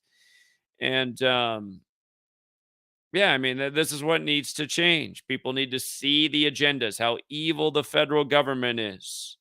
The examples are they mount by the day, but if we can't wake up the world and we can't make the change that we want to see, then the next plan of action has to be how to create a better future for ourselves. And I just want to say, let's not leave it up to the teenage girls to fund the cause. Not as no disrespect to the teenage girls, I mean, very much they should be fighting for their future too. But I'm just calling on the adult men who don't contribute anything. And I know there's a lot of them in this community. And honestly, guys, the reason I'm also just sick of sports is just because, I mean, it's just like people make a bunch of money off March Madness, and then they're going to come back when football season. They're going to unsubscribe now, and then they'll come back for $5 a month when football season's back because that's when they want to gamble again. And it just kind of makes me sick. I mean, they don't tip anything. They make thousands of dollars on the tournament. I charge $5 a month. If they're signed up all year, that's $60 contribution a year. Hardly even a tip when you made thousands. And then to just sign up for the few months of the football season and come back for March Madness. It's just like, I don't even know if I want to help these people out anymore. You're willing to contribute $20 a year to make your few thousand. It's just like, that's part. Yeah. So anyway, you guys, the only reason that it's become about finance in recent years is because we do need resources to accomplish big things. Not enough resources have come in. It's possible that I'm being cheated by some of these platforms, but we really do need a big push by the community. We need a big surge. And honestly, I mean, there should be 1 million people out there that were touched by what we just did in Oklahoma City. They can chip in $1 for all of their life. And then we got $1 million right there. Plot of land, community, a place for people to start going to. Angel, who's in the photo, who has young children, who's sick of this world because now their children have to go to school and learn about being transgender and not about, math, reading, writing, critical thinking. She came up to me with tears in her eyes. She's like, Zach, we got to create a community like this where we can be together, stay together, educate each other, make a better way. And yeah, it's only going to happen if people get more disciplined and care more and are more willing to contribute. And again, I get frustrated that people can't pledge $1 a month because that's 3 cents a day. And how can you not come up with 3 pennies a day? I don't get it. You can sit here and watch videos all month. And you can't just say, oh, I got 3 pennies a day for the cause. And if you got more than 3 pennies a day, that's also cool. But anyway, I am a little bit frustrated that this month with the big effort and maybe part of the reason resources went down, and because I mean, literally there's a lot less supporters this month than there was in the last year. And it's like, how can that happen in this month when we're really making the push to do big things? So anyway, for all of you guys who just sit on the sidelines and aren't ever going to pledge $1 and are just going to watch more videos and, just continue to decode every last thing. I mean, there has to come a point when you got to decide, like, how am I going to contribute? How am I going to do my part? So I'm talking in circles at this point, but really, I'm trying to emphasize people need to act. They need to do something. And again, donating $1 is not the only thing.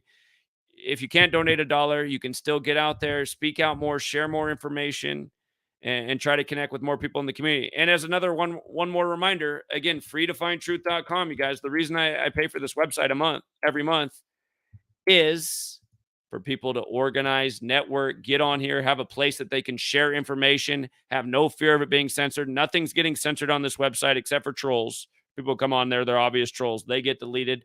That's it. But yeah, again, we got to network and organize in our communities. And I realize if I do go town to town, it will help people organize a network, but it is expensive to get out on the road. You know, it was expensive to drive, hotel, food. I helped out a number of people financially who had problems or needed some help with the trip. You know, Denise, who just had her thing come up, I'd like to help her out because I know she has a financial burden from her harassment.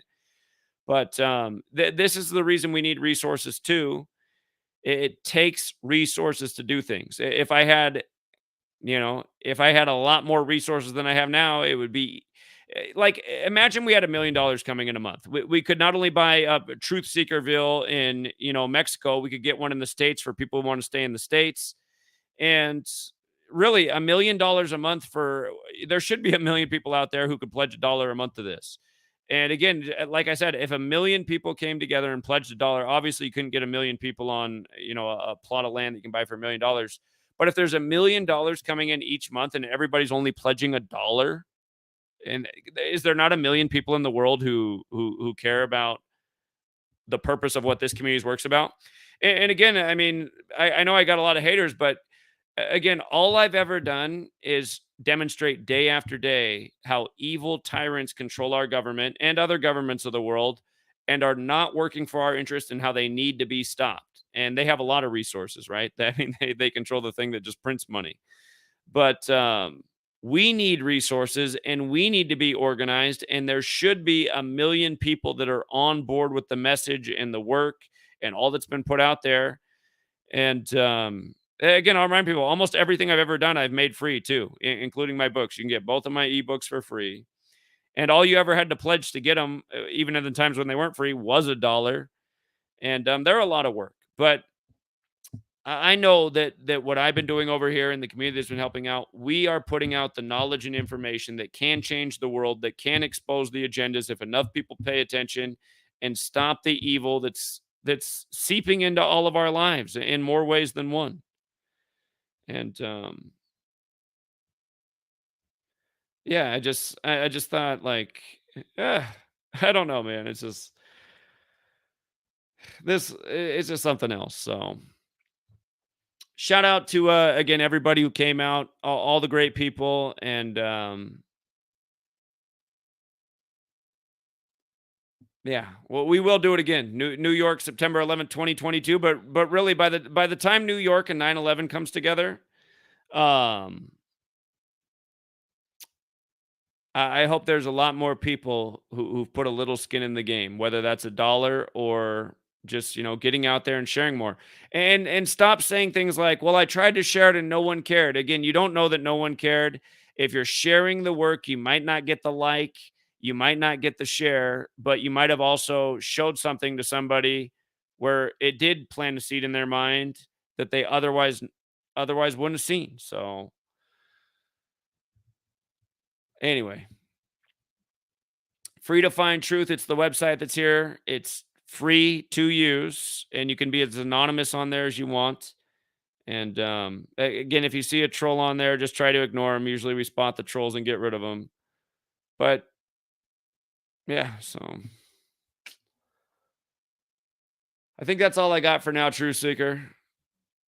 We are in precarious times, and don't live in fear, but be aware and recognize. I mean, there are serious agendas that are being plotted, and if we don't take a stand, I mean, we are going to become the victim of those agendas more and more. So again, go back and look at what the World Health Organization's working on. Started at the same time the whole Russia-Ukraine thing popped off. Nobody's really talking about that.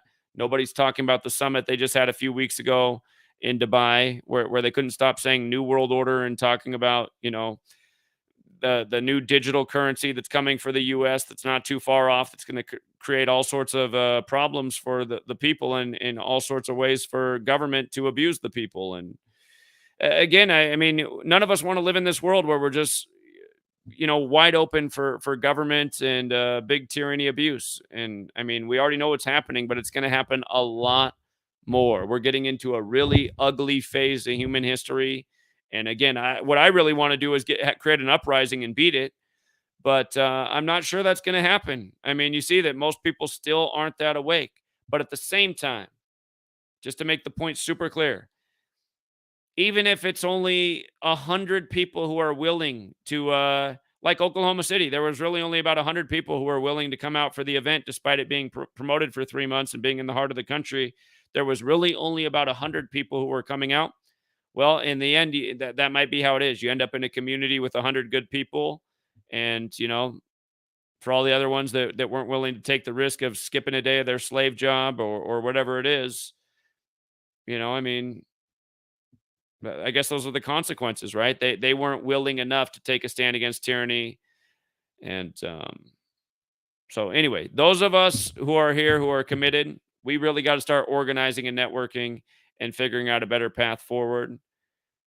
Because again, there is something as too patient, and the day of too patient might not be too far away. So in the time, I'm going to be doing some more research. And, I hopefully in the not too distant future, I figure out a way that we can actually put a trust together and create a plan and say like, hey, the first 100 people to pledge 10,000, we have $1 million as a community. It's a community pool of money. We make the agreements and decisions together. It's not like one person has sway over everybody else's money, but we figure out a way to put our resources together and create, the best path. And there's things we're gonna have to talk about, because I'm uncertain about, like, is it better to start a community in the States where you can grow year round, or is it better to go to Mexico where there's not property taxes and your money goes further?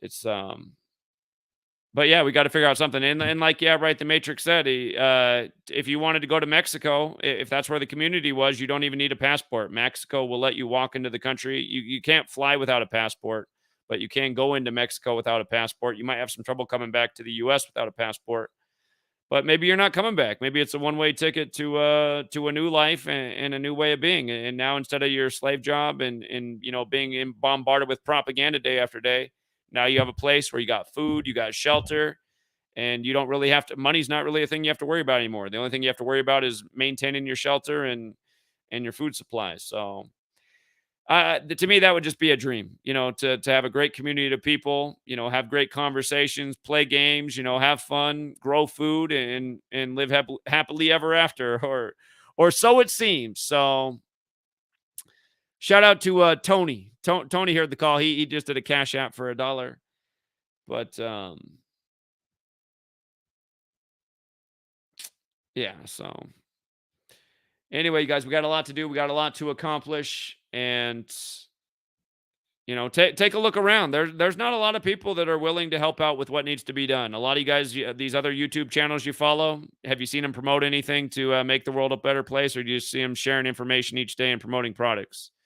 So realize there's not a lot of people who actually care about much more than their own selves and their own well-being and their own financial means. And if you can't see that I'm not one of those people, you're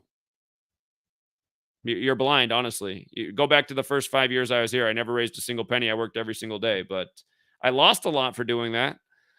But again, you guys, all I want is again, to end the evil. And if we can't end the evil, to create a community, a safe place, a good space for the people who want to be a part of that, who deserve to be a part of that. And I think about all the great people who came out for the event. And again, all the women too, especially. I heard it most from the women about, they really want a community, and that makes sense. Women are often more community oriented. So,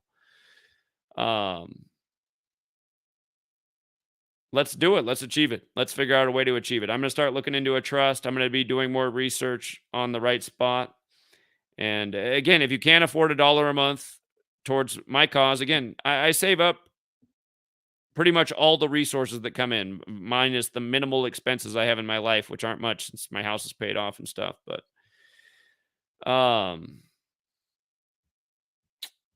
we got to make something happen, you guys. So I'm gonna leave it there. Again, thank you for tuning in tonight. We'll do a more appropriate Sunday night show next week, and I'm gonna also try to get the book done real soon. The book will definitely be ready when we have our September 11th event, and I do look forward to giving out copies of that book in New York. And again, if you guys came out to Oklahoma City when I'm done with the book, swing me an email when it's ready and say, "Hey Zach, I came out to OKC. Can you send me a signed copy?" Absolutely. Everyone who came out to OKC, you got a free signed copy from me, 100%. Thank you, LAF. I see your dollar. But yeah. And that's the other thing. Just after being there with all the community, you just want that. It's like, man, I want to be back in that community setting. It's real nice to be around all those people and the positive energy. And again, just next time, if you are coming out to New York, maybe think not about flying, maybe think about driving, or if you are flying, maybe travel with someone. So in case they really are messing with people, abusing their government surveillance, like what happened to Denise. I mean, make sure that doesn't happen again either. So, Iron, thank you. I appreciate your super chat, and LAF. Thank you very much. So, again, $5. I mean, that's like 5 months worth of contribution. So, I see LAF give another dollar too. I appreciate it. But yeah, that's all for now. I got to eat some food, and